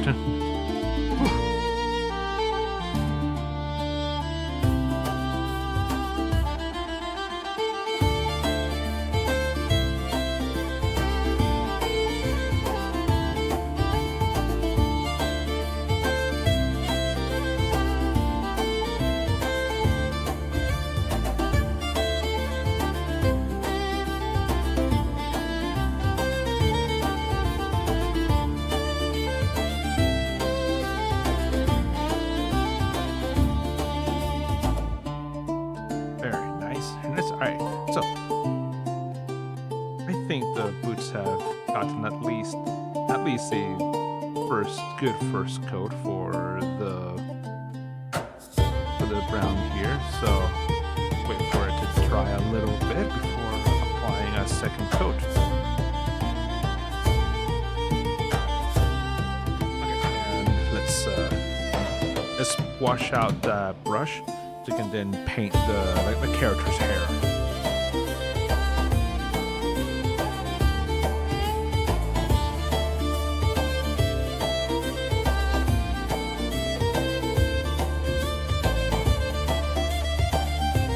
So for the hair, I was going to be using a tiny little bit of that black one with some of this white, because Drow famously have their white hair with like little strands of like tiny little bits and flecks of black in there. So let's use that.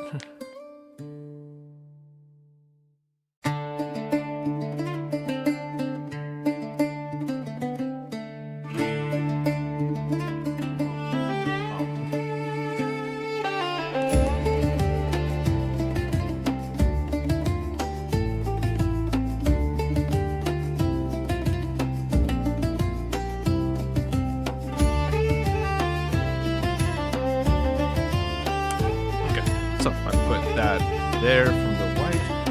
Let's grab a little bit of this, and put it in there and start. Actually, that might be a little bit too much.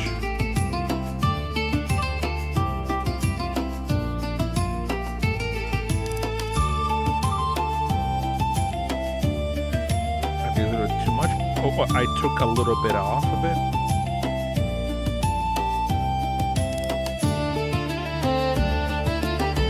Alright, let's go ahead and also put in a little bit of water in right now.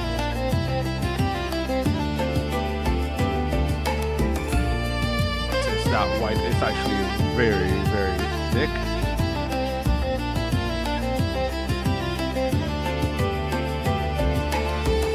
And it doesn't look like it would be very willing to work with us.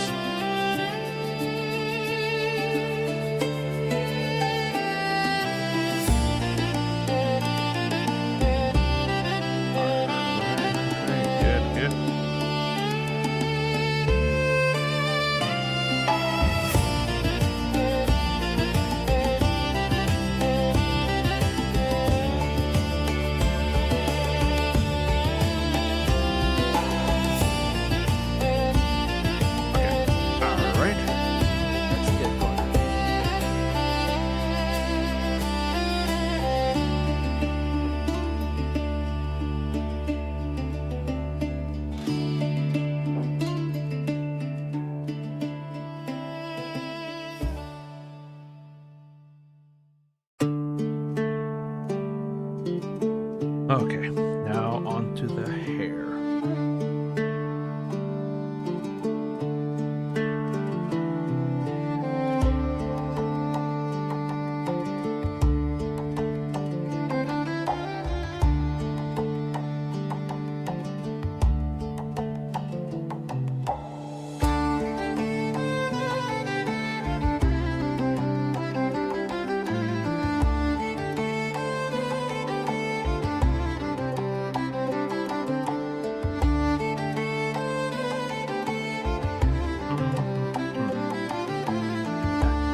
This white, it shouldn't be difficult to paint, especially over the white primer underneath. The white primer that is going on top of, I should say.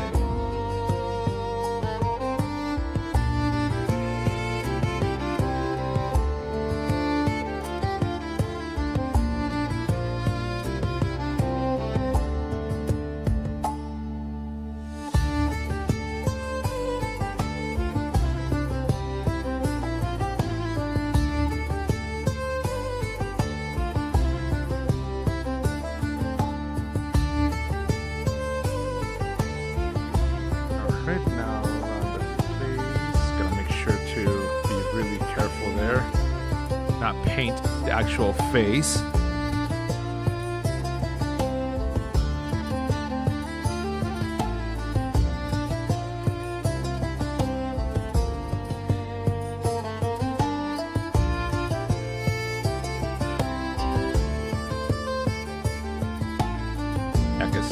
This one is just get the face. Just get the hair, not the face.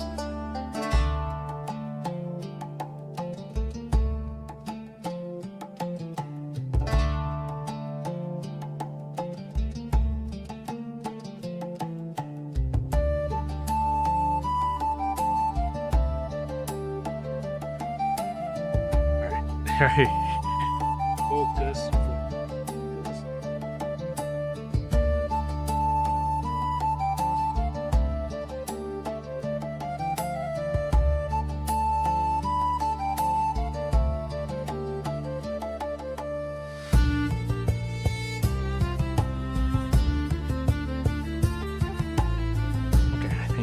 Got it.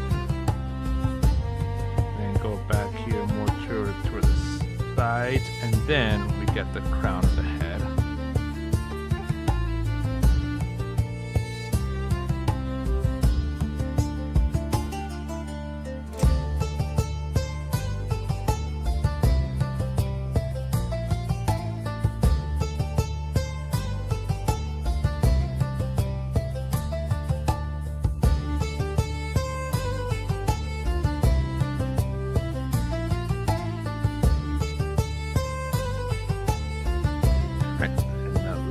And now let's go back and paint the boots again. Give it a second coat. Now that it looks like it's gonna get dried.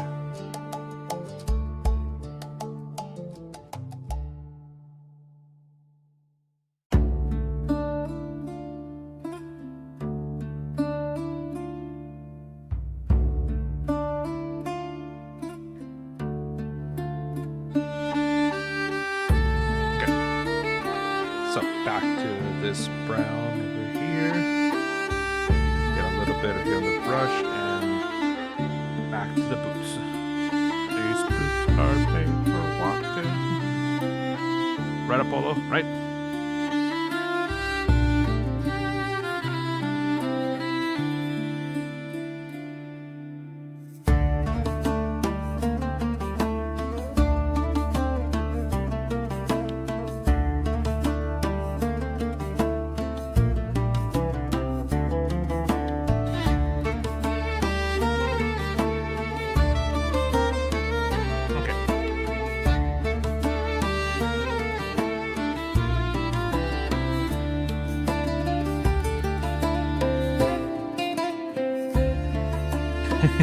No, I was just saying that these boots are made for walking, right? Oh, you're not paying attention. I was just making a reference to the song that these boots are made for walking. This reminds me of that you occasionally saying that when it's talking about how trying to get the boots from the Master Dread Sanctum.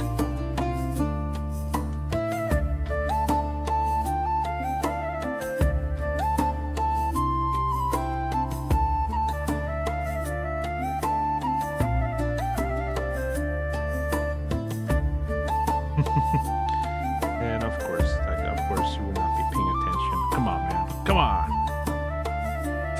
It's okay, my wife. So sometimes she's like, Yoros, you pay attention. Like, yes. Maybe. Maybe. Nah.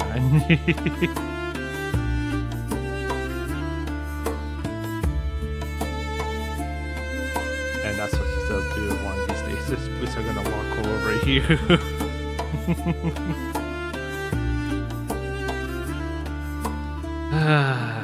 Yeah.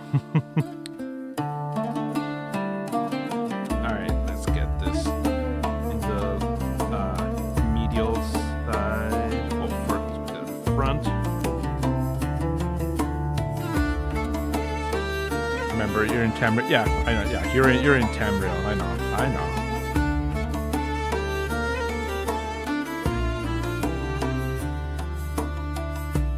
Wait, Tamriel? I thought you were in that Mora.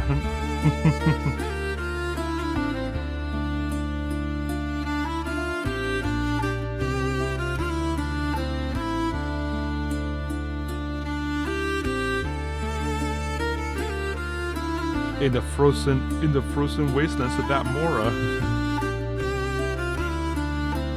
where the original Nords came from.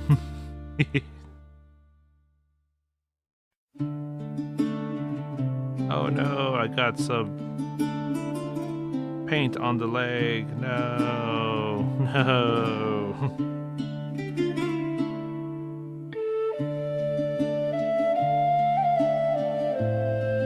And there's a portion of boot here that needs to get touched up.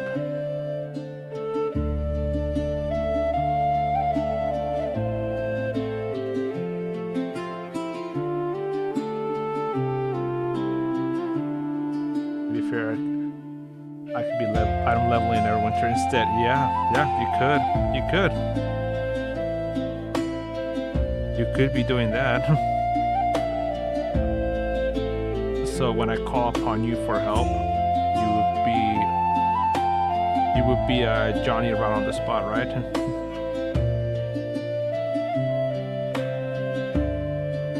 You'd be able to help and get stuff done. You know?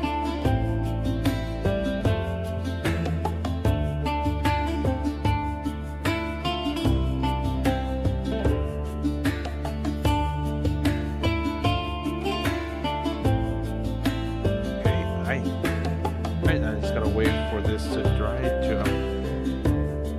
to apply maybe a third coat. And I also need to get the back side of this. These things, I need to get the backside of those with that golden white color.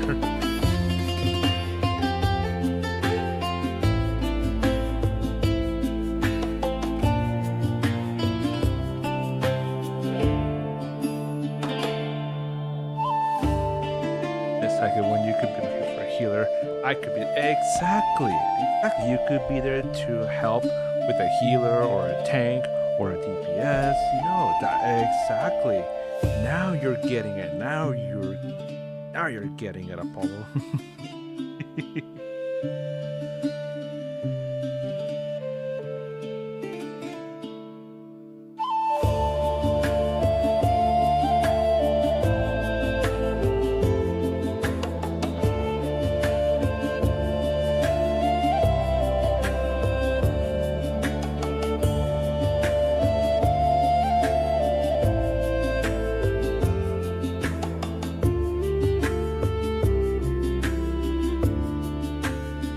Yeah, I would have to waste so much time looking for that.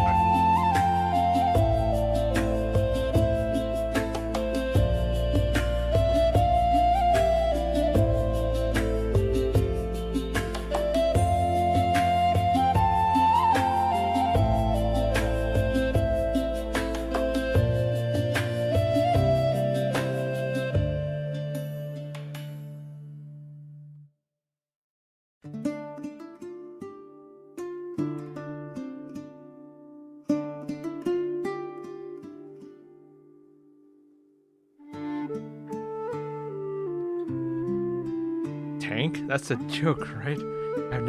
You've never tanked in your life. Well, there's always a first time for everything.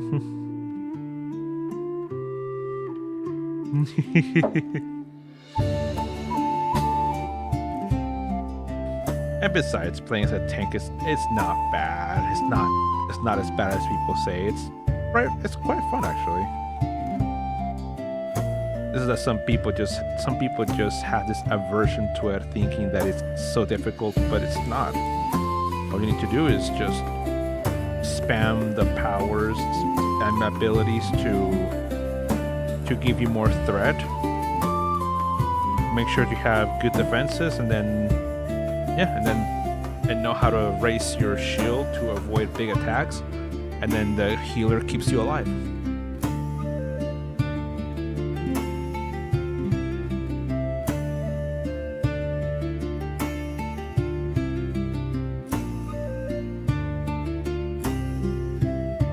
Okay,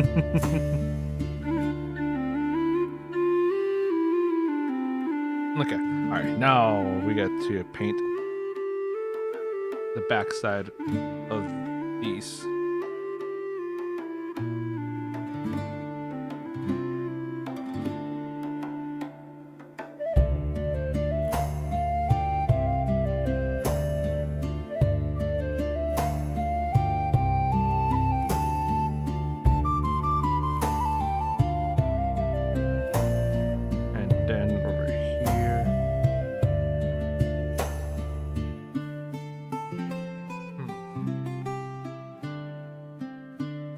I can hardly see this.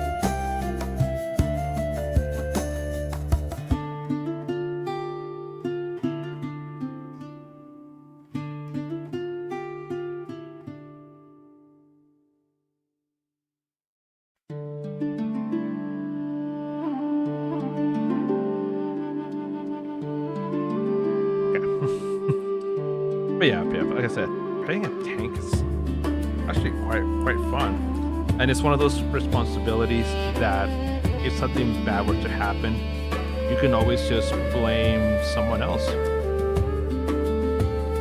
The DPS keep dying. Well, tell them to stop moving so close to you,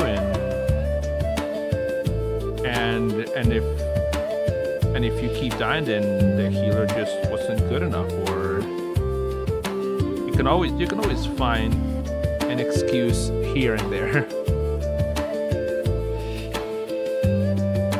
Does the fighter, barbarian, paladin come with a lot of taunt abilities? They do.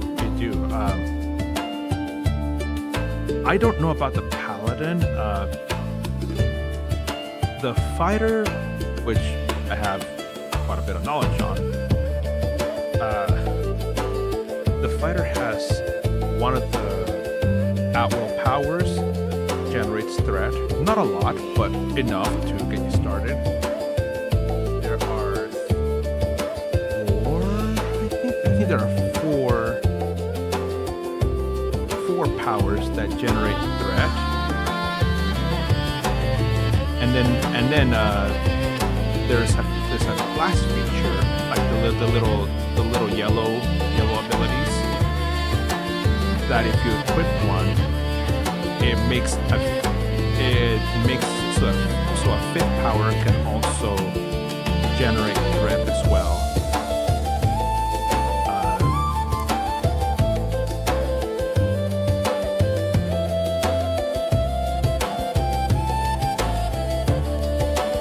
And that at-will power that generates threat, it also is kind of a lunging ability, so that it makes your character dash right at the enemy, so that you can potentially get there first and prevent the DPS or the healers from taking threat away from you.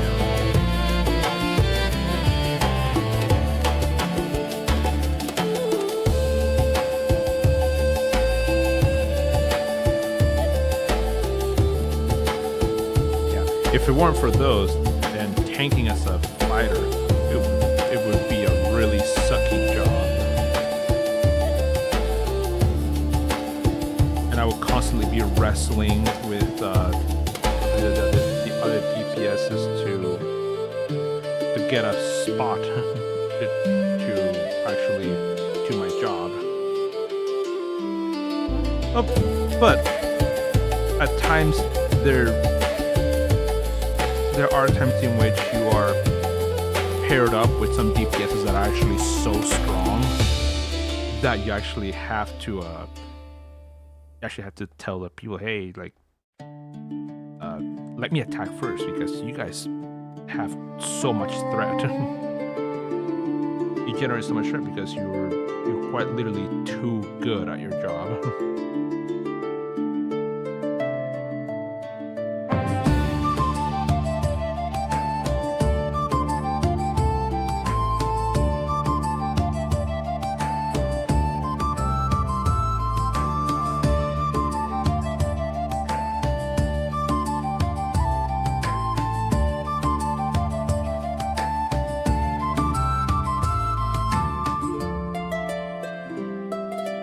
Just don't pull a Logan move, and then the other view of Logan that he built a a fighter tank. The other player is like, I don't like Neverwinter anymore. I'm like, come on, man, come on. I almost wanted to, like, I was so close to actually face bombing on stream, but I'm like, I'm not into that. I'm not gonna embarrass him like that.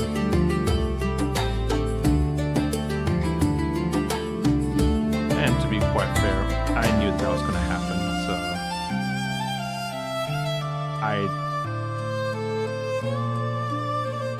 I didn't have any real faith that he was gonna stick with it.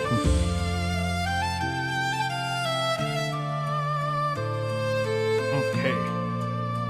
Well, I think for the most part,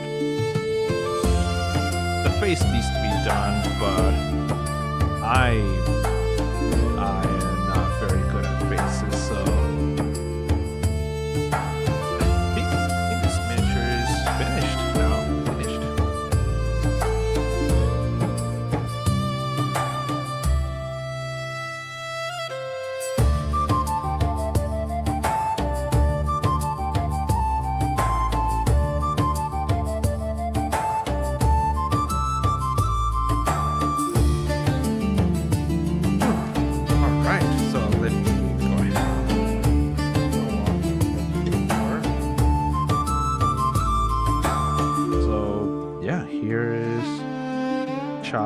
Charlie. Not the best, but hey. I'm proud of what has been done. I like this overall progress, and yeah, it's a really, really awesome looking character.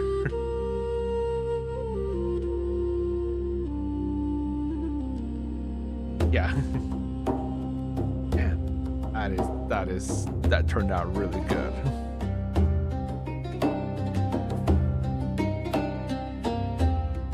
Okay, see, right now it's 7:58 p.m.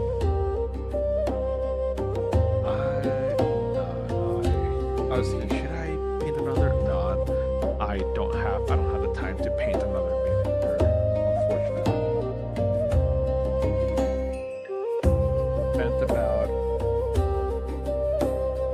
I spent 2.5 hours on this one. I'm gonna go ahead and change over to Neverwinter, and then play a little bit, and Apollo, if you're still here, and if you're able to watch a little bit, you can kind of see a little bit of what to do, or I can show you for tanking abilities. Yeah, but let me move my microphone back to my desk, to its normal place, and miniature on the little turntable.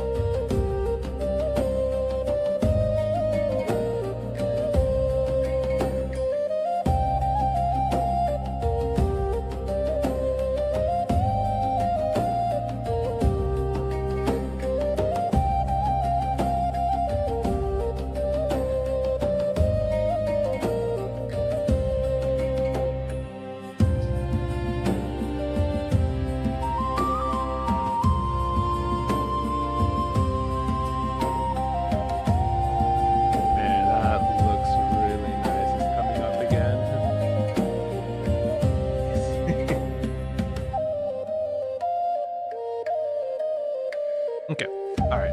So I'm gonna go ahead and mute myself and get moving back to my desk. Back to the other desk.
Now we're good.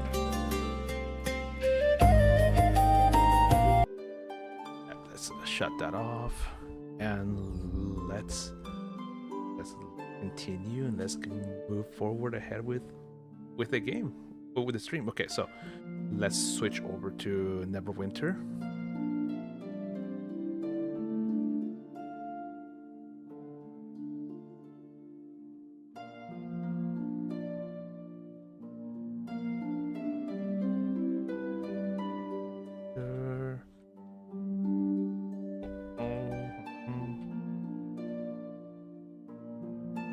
Winter, and join us here in my party. All right. Okay, now we're good. If we can close that and get Neverwinter started, and we're good to go.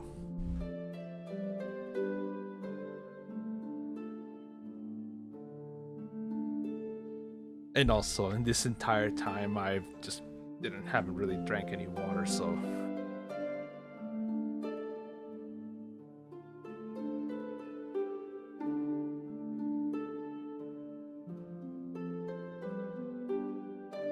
Oh man, that felt good. That feels good.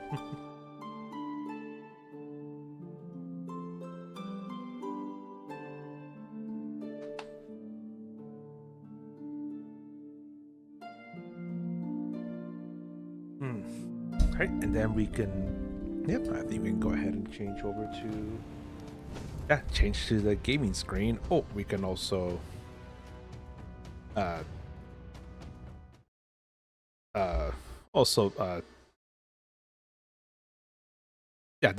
disable those, disable those windows, because those windows aren't necessarily really necessary anymore, right?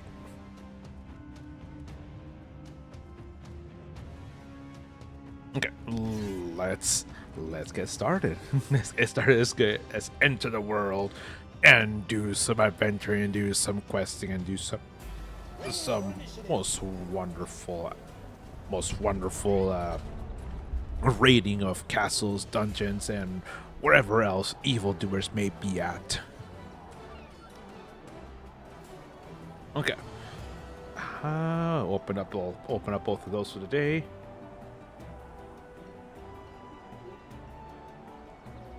Okay, so, well, now that we're getting started, I think that, ooh, look, there's people looking for a Reaper's challenge.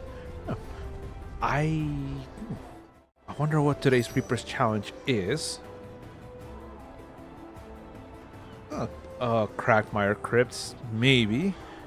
No artifacts, no mount, and no daily powers. Sheesh. Oof. I don't know if I want to do that. I don't know if I want to.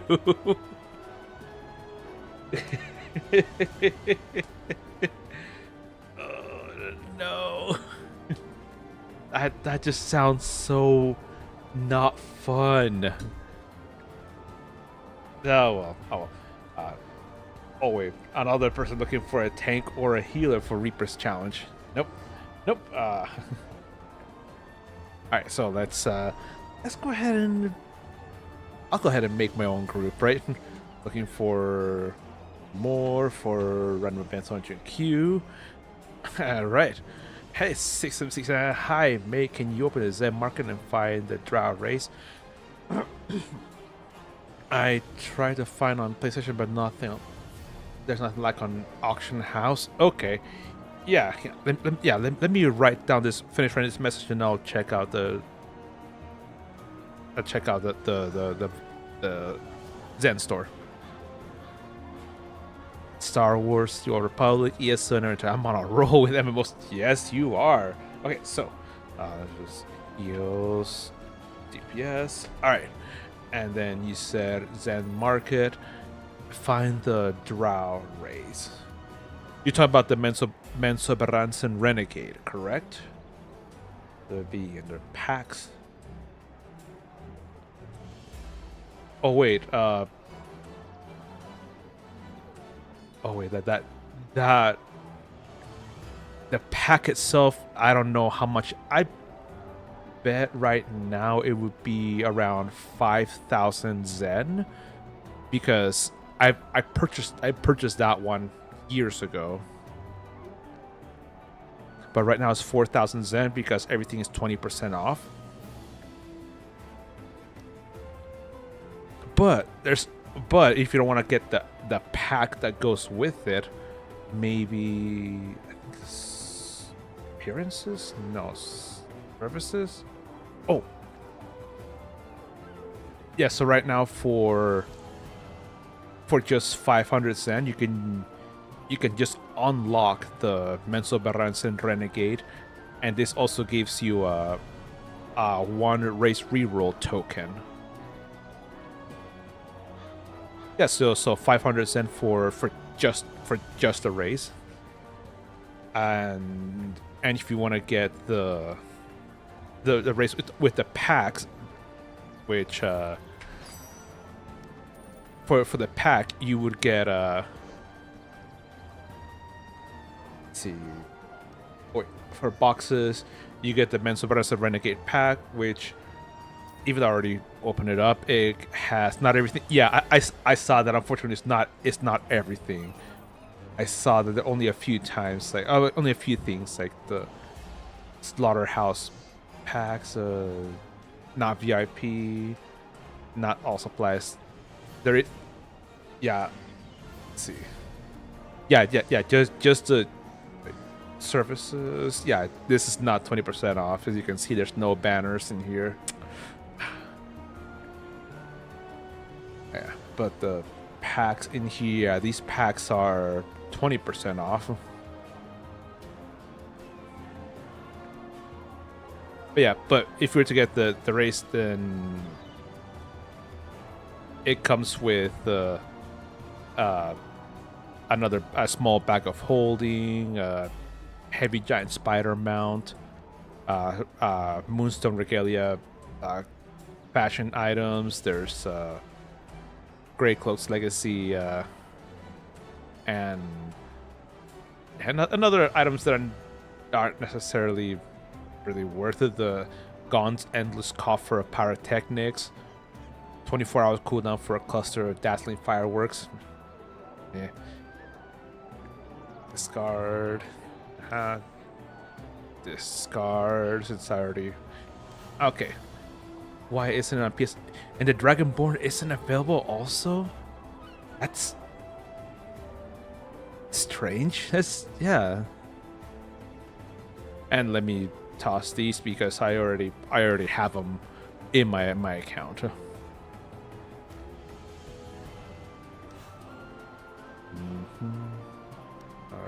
Okay.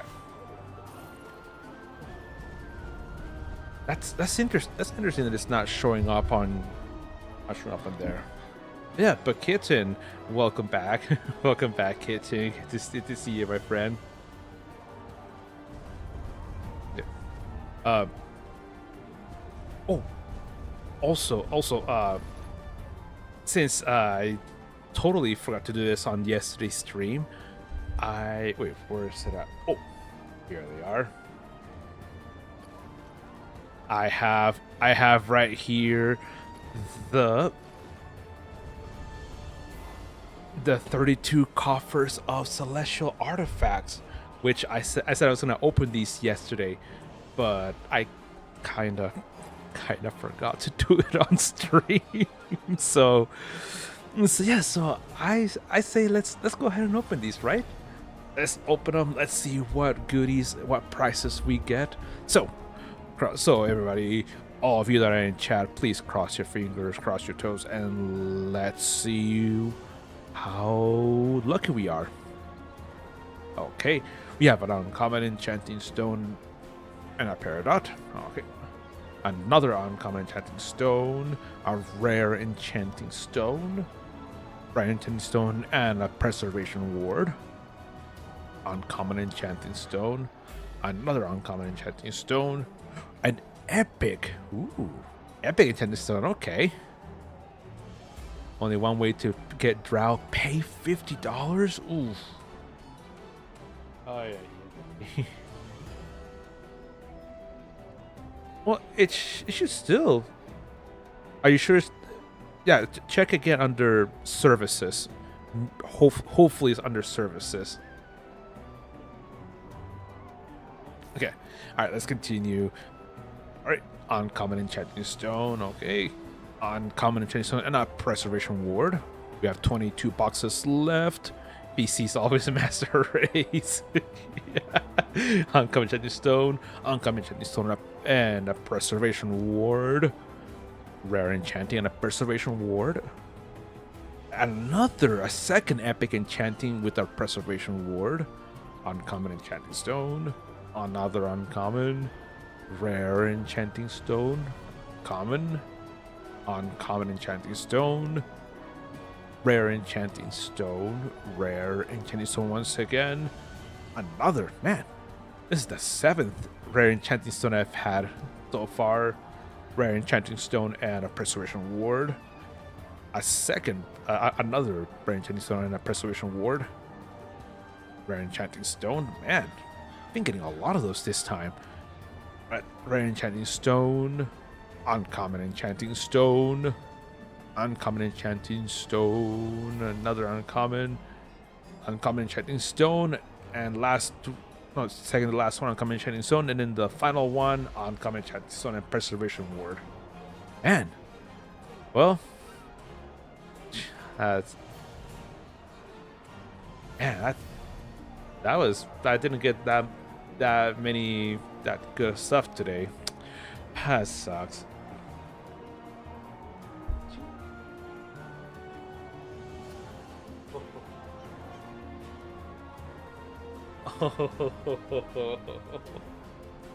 Hi, my baby. Oh, baby.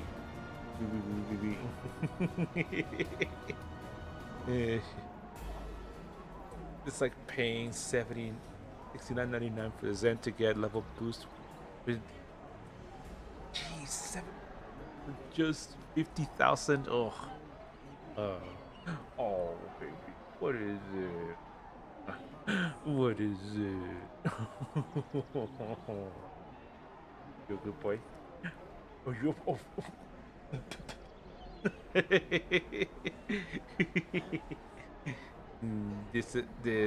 This boy right here, he's adorable, and he's a very good boy. Right, Chewy? Right, Chewy? You a good boy?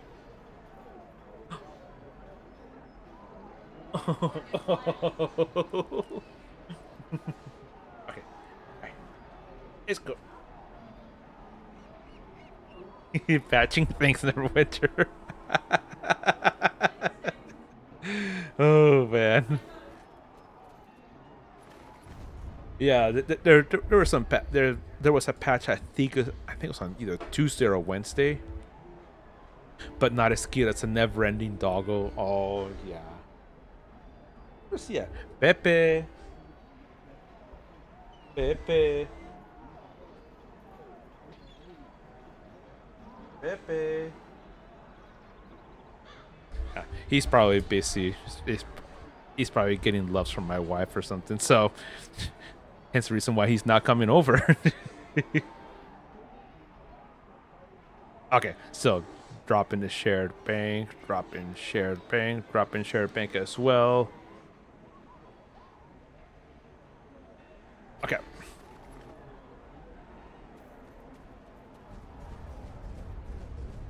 Man, ain't no one.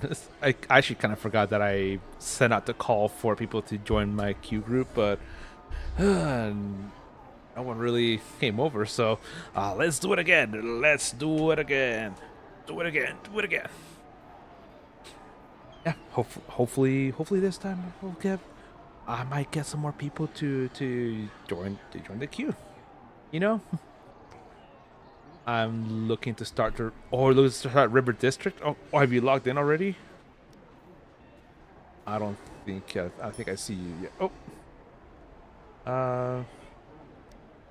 Preferably a heals. Still patching? Okay. But if you play as okay, please change. Okay, perfect. Griffin Thor is coming over to help us with the that's helping us with the with some of the with this random events on GQ. Okay. Okay. Okay. Okay. You're done with Tamriel for now. Okay. Okay. Oh, good, good, good. That way you can come over and join us and hey, and to play with us. Come play with us forever and ever.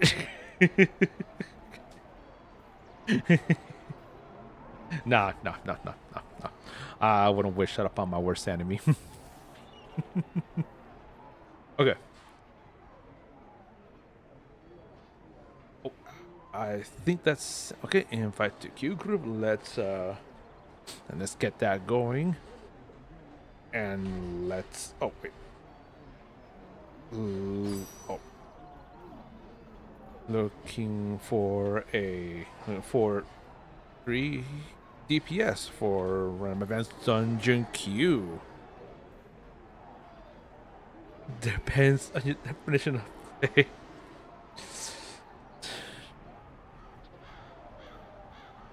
Come on, man. Come on.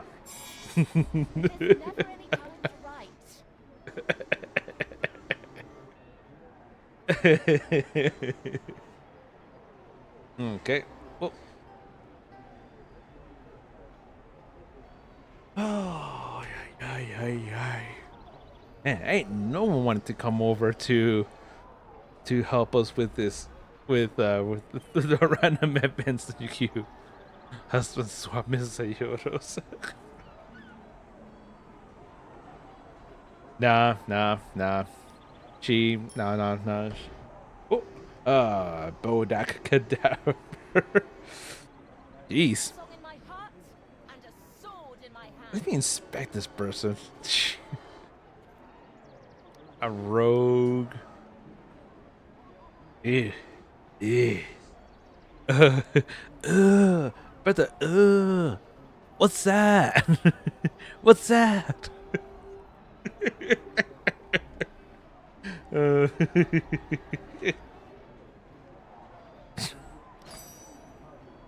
But not bad. One looking good. Let's look at enchantments. Nice. Demogorgon's Reach. Not bad at all.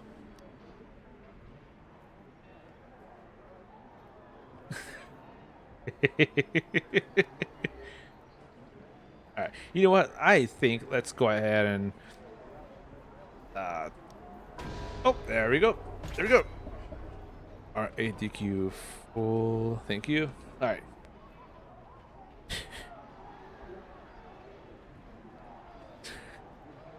Who am I? Well, I'm a streamer, so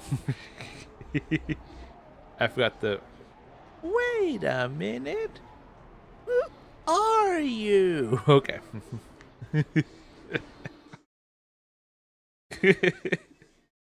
Oh, Dread Sanctum! If only this was the Master Dread Sanctum. That'd be awesome. Line Breaker. And then here's this one, the main one. Enforced Threat. That one really brings out. It's the one that really brings all the enemies to you. It's the milkshake that brings the enemies to the yard. Loud, unsubtle, vocal.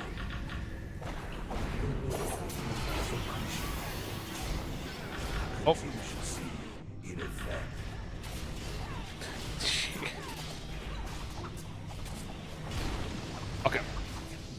there's both a Cadaver, Shadow Lich, and Bundo. You shall not survive this. Jesus.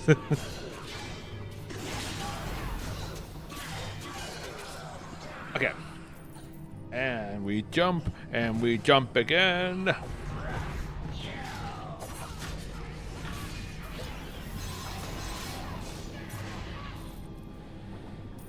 Oh. Nice, everyone's been making it, and onward to the first boss. Look to the left.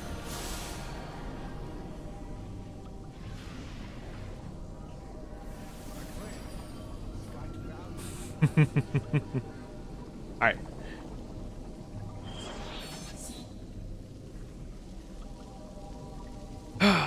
Man, I kind of wish I had the opportunity to do the Master Dread Sanctum, but it's so difficult finding people to do this with, and with the arena going on right now, there's just not many people interested in doing anything else besides the arena. But yeah, but let's do this.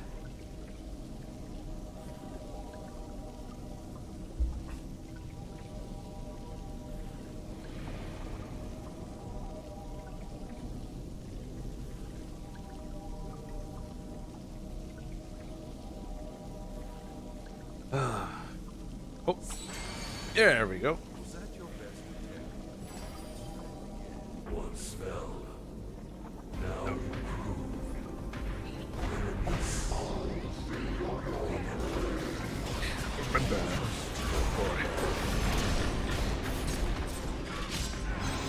All right, and that's when you do the artifacts. I was too early, but okay. And once it reaches the halfway point with his hit points, then that's when it grows, or that's when it puts on the. Oh, I hasn't done it yet. Interesting. Okay, there we go. Okay. Alright, come on. Graft Harrow Reformed.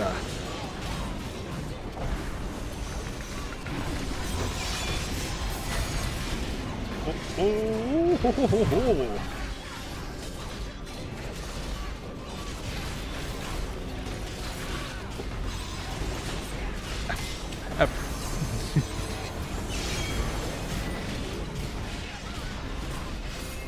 And another round of artifacts.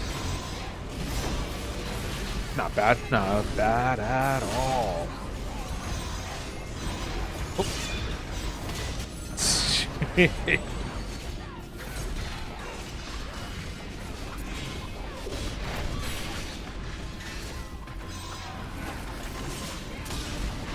Come on, we can do this, But I understand how, when fighting against the Graft Tower Reform, especially when his psionic shield is up, the fight does take a lot longer because the DPS are constantly trying to juggle the time everything correctly so they don't get frozen, and if they do get frozen, then they also have to deal with the other, yeah. Trust your head. But we got it finished, got that section finished, and on to the next set of enemies until we reach the second boss, Yalhur, the rank reform. Let it go if they get frozen. Yeah, exactly. They just need to let it go.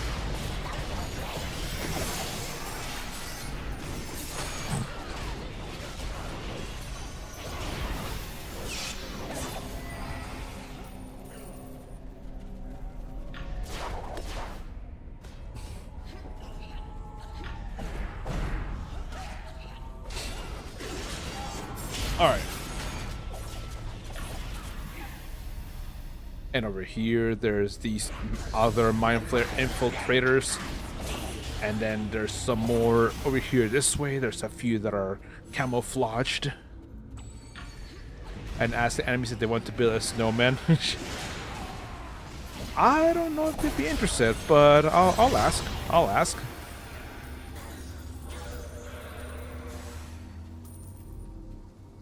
Some of these enemies do tend to be quite ornery and quite the pain. If you want to do anything that is whimsical or fun or exciting. Yeah. Who has the Zariel companion, I wonder? Rejuvenated.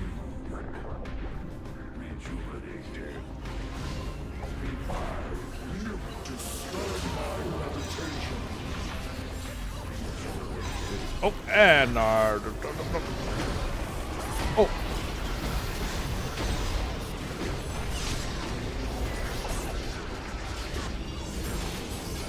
Move away. Okay, and Yalgur the rag. Oh, oh, there we go.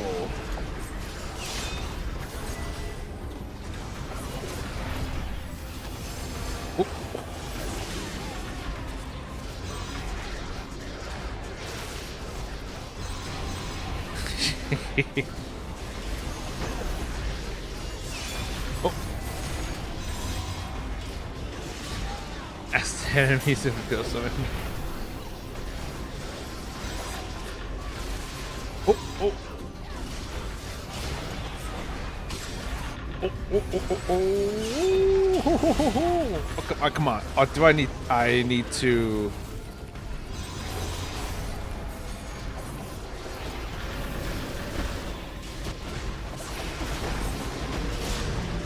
Yeah, it looks like I needed to invest in getting that bonus in order to actually make it. And yeah, you need to jump and run, because if you just run, that's when you take the most damage. Oh, oh, oh. Here we go, here we go, here we go. Alright. Oh, I guess we gotta go, because we go, so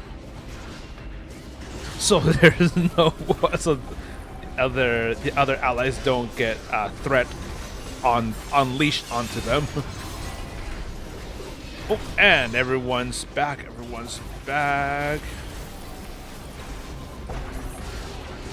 and let's get this back to us. Oh, oh.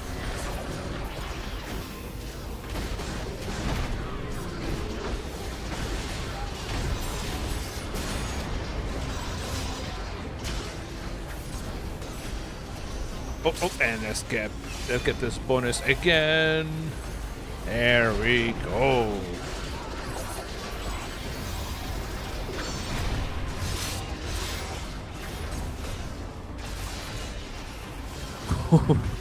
Damn, I can't ask Zoki just how many days since incident. Crystalline mind. True. You fortunately can't ask him.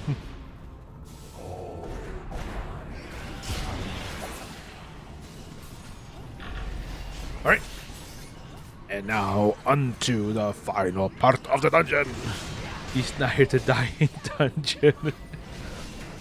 I still remember the first few times he came in here. He never, like, week after we told him and we showed him what bonuses he's supposed to take, he still wouldn't.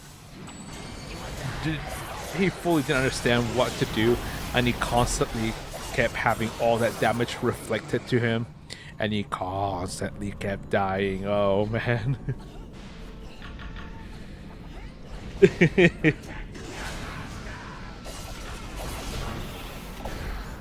That was quite funny. Your light is weak. Venture deeper into the sanctum complete. Alright, let's get it started.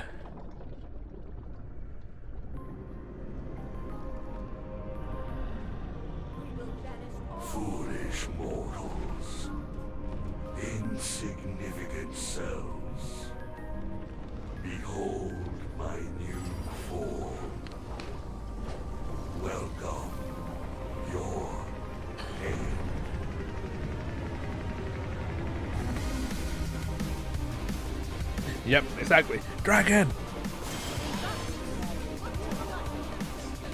Okay. I know that voice.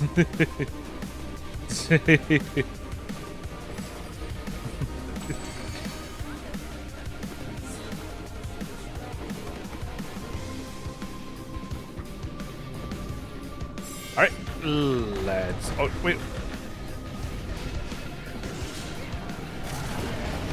Oh, and artifacts. Here we go with the artifacts. Get them started.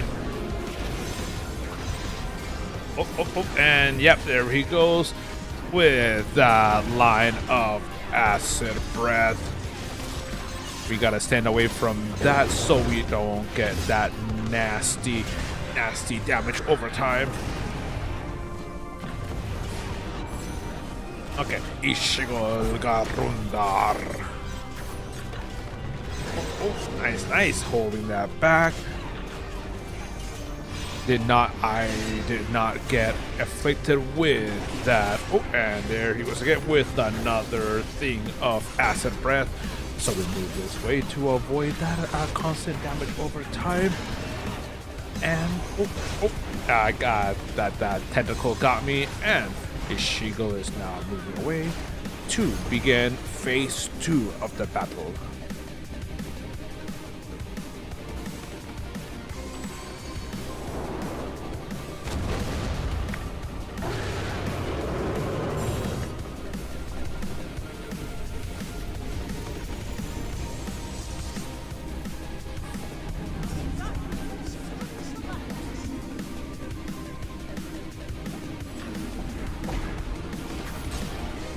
Okay, there's the then that's 1.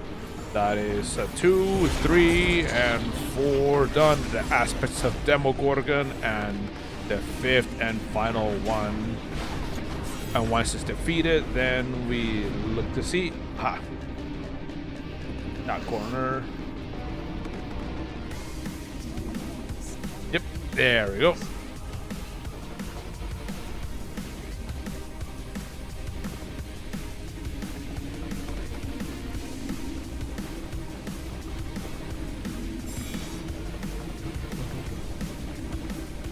Okay, all right, here we go.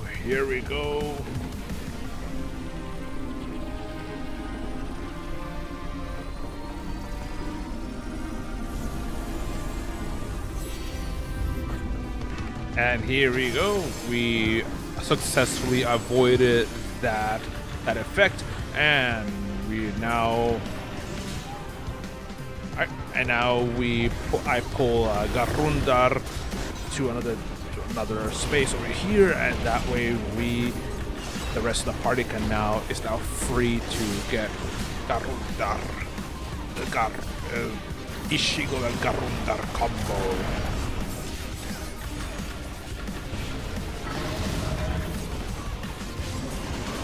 Move away so we don't get blown away by that wing attack.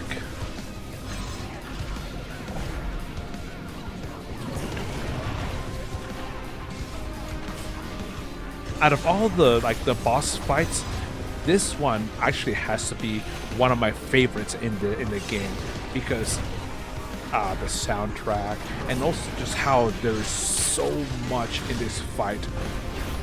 Because Garundar keeps summoning all of these spectral tentacles to batter the battle, to just keep on smashing the battlefield with, and then he also keeps summoning other paranoid delusions. It's awesome. Oh, and as for the Garundar,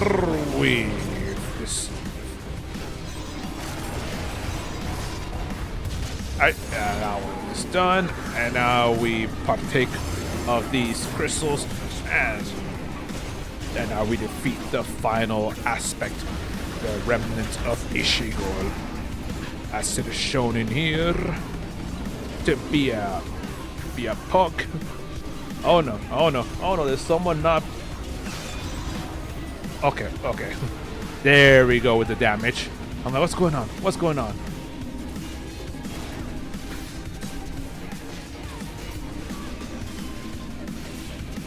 Yeah, come on, come on. There we go.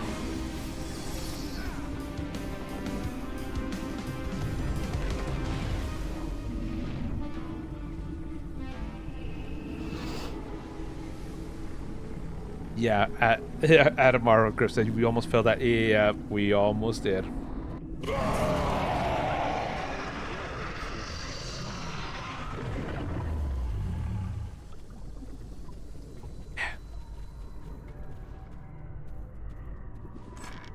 Alright, re-roll. Re-roll. Okay.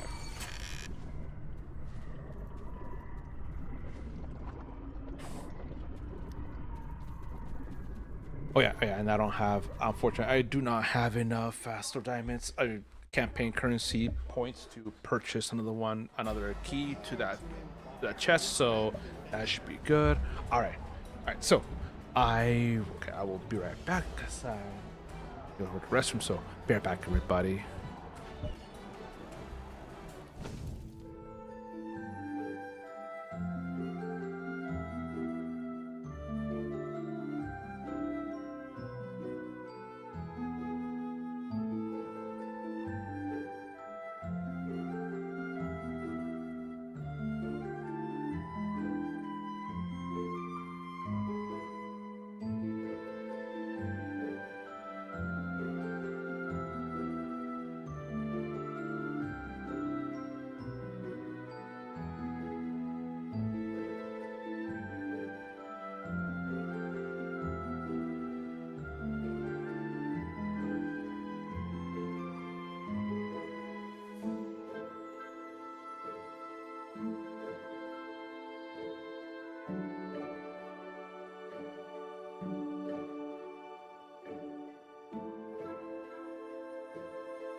All right, I am back, and let's get back to it, ladies and gentlemen.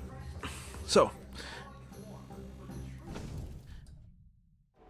over here as you guys remember, we have just finished a random advanced dungeon queue.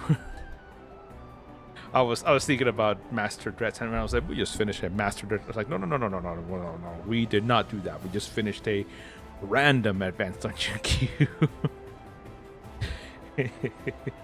I wish it was a Master Dread Sanctum. I've actually only done advanced Dread Sanctum, and I've only finished it once. That's it. And every time I've gone to the master version, it's just to farm for the boots that just never seem to drop for me. Oh, well. All right. So, Griff. Let me ask, Griff. Thank you. Oh, hello, Griff. I just sent your character a message to say, hey, are you down for random dungeon queue? But yeah, and if not, then that's totally fine. yeah, but I am thinking like, what should I, what, what should I do? Yeah, sounds okay. Perfect, perfect. Let's find some more people then. Okay, so looking for DPS for RDQ, because right now, see, it's 8:44 p.m. I want to stream for maybe another like 20 more minutes, because then that'll give me time for me to get because I was also doing laundry earlier. That'll give me time to get laundry out of the dryer, with the cooker, and then get ready for work. And I think random dungeon queue should be more than enough.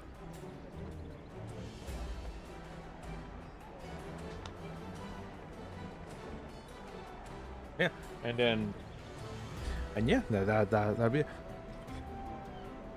I ruined the bonus of my weapons. Yeah, I did, and thankfully I'm really close to. Thankfully, I'm close to getting the last. I only need 85 Lost Day and tokens, Lost Day and pendants. Yeah, so I'm very, very close. I'm just gonna wait until next week when the weekly missions are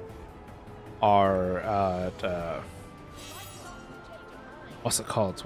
Once they're reset, and yeah, and that'll be it for a short while. I'll still need to go and look for. I'll still need to do more advanced and master soul harvest to get them eventually to celestial, which that will take a long time. Yeah.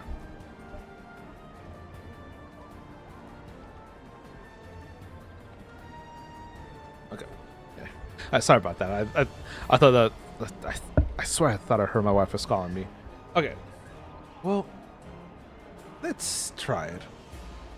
Dungeon queue. Let's. I haven't even tried it. I haven't even tried it enough. Oh, really? Ooh, nice. Hey, RDQ full. Thank you.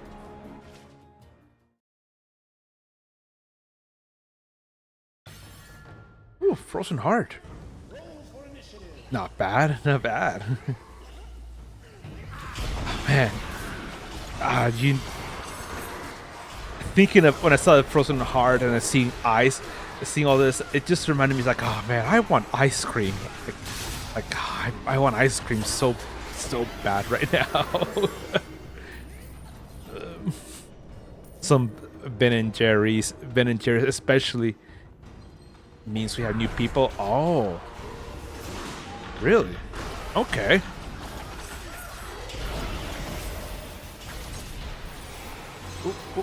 Ooh.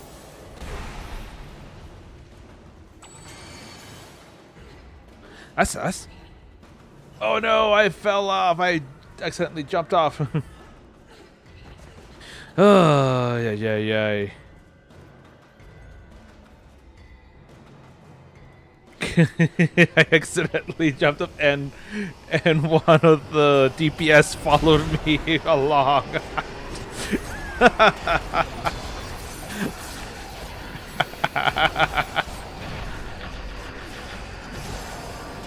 Oh, that's embarrassing. That's very, very embarrassing.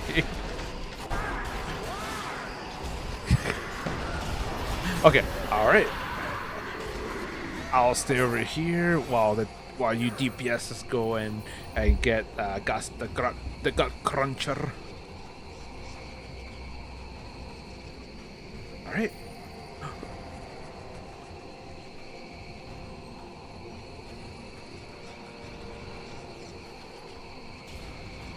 Okay, come on. All right, there goes, and Almost there, almost done with with the Winter Forge orb. And now we get this guy to once again to half of his hit points, and then he will go into that frozen state to basically heal. My master's power makes me unkillable.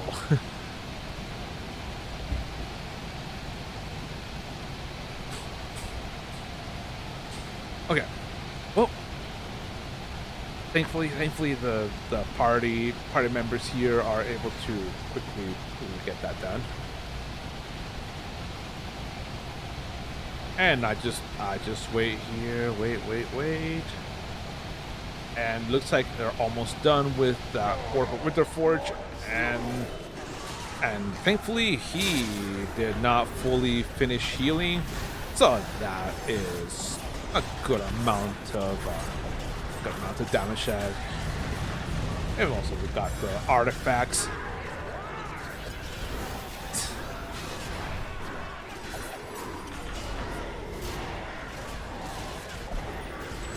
Yeah, have all these artifacts going, and now we just gotta defeat him, and that's it for this guy.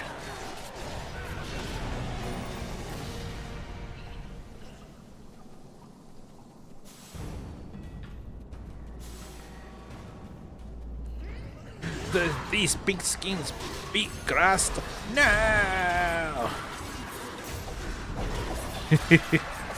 Alright, and we move on ahead to this swarm of enemies.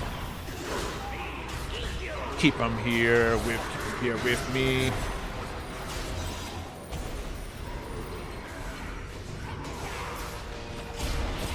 Alright, bring them over with me. There's alright, and grab these, grab those, and here we are at the final group of these enemies. Nice.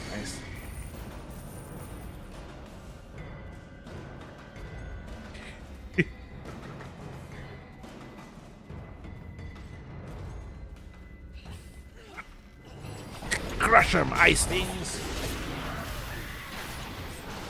Oh, not anymore. And here we have Lauren Icehammer, I think that's his name. Yeah, Florin Icehammer, leader of the Icehammer clan of dwarves.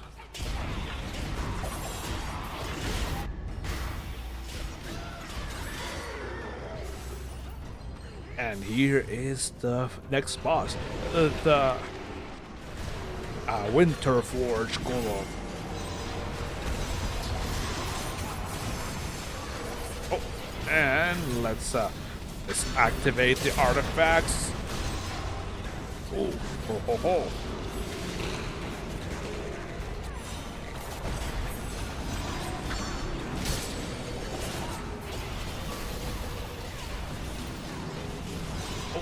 Oh, there he goes.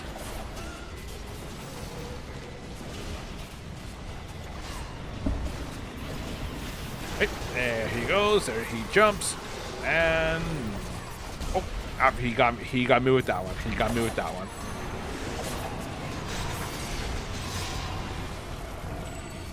And that's it. That's it for that boss.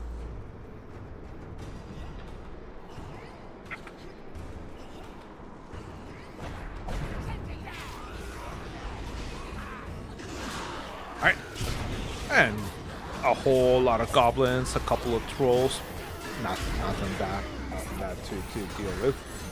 And now we go through this final area where there's a lot of wolves, trolls, goblins, and we gotta defeat all three of these crystals that, when destroyed, they become Rime Fire Golems. Winterforge crystal.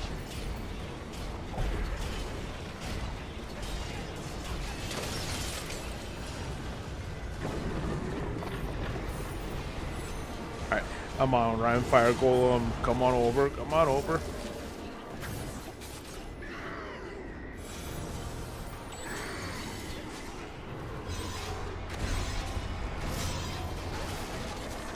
There we go. And on to the final boss. That being Hrimnir, the Frost Giant Chieftain.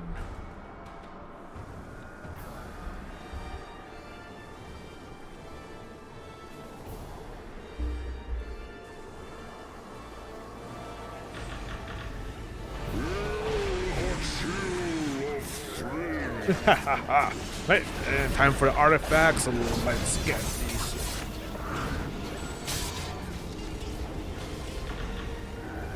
Right, and he throws that giant ice ball my way.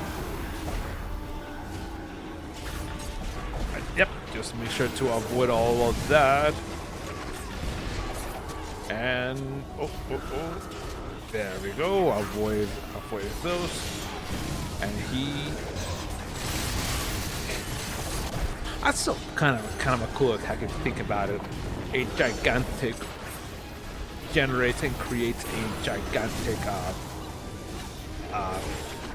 axe, a battle axe out of ice to basically do a one attack, and yeah, really awesome.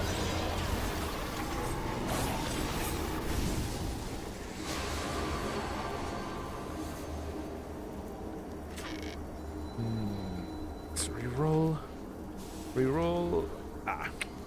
That's all right. Let's reroll again. Okay. Oh, okay. Let's scroll up Mass Life. Not bad. Not bad. Oh.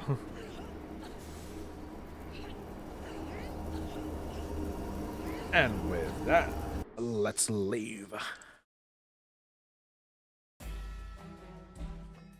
And I think this would be a good time to call it here. It's almost 9. Got work at 10, and it does take a while for me. There's also travel time. But anyway, so thank you very much, everyone, for coming in here, for coming in tonight and showing up, and for being an awesome part of the stream this evening.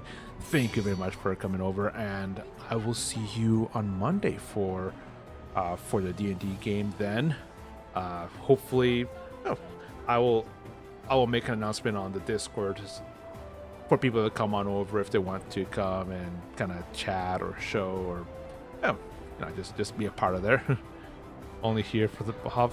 I don't know who the Bob is, but anyway, thank you very much for coming over, and have a good day or good night or wherever you're at. Hope it's a good one. All right, bye-bye, everybody.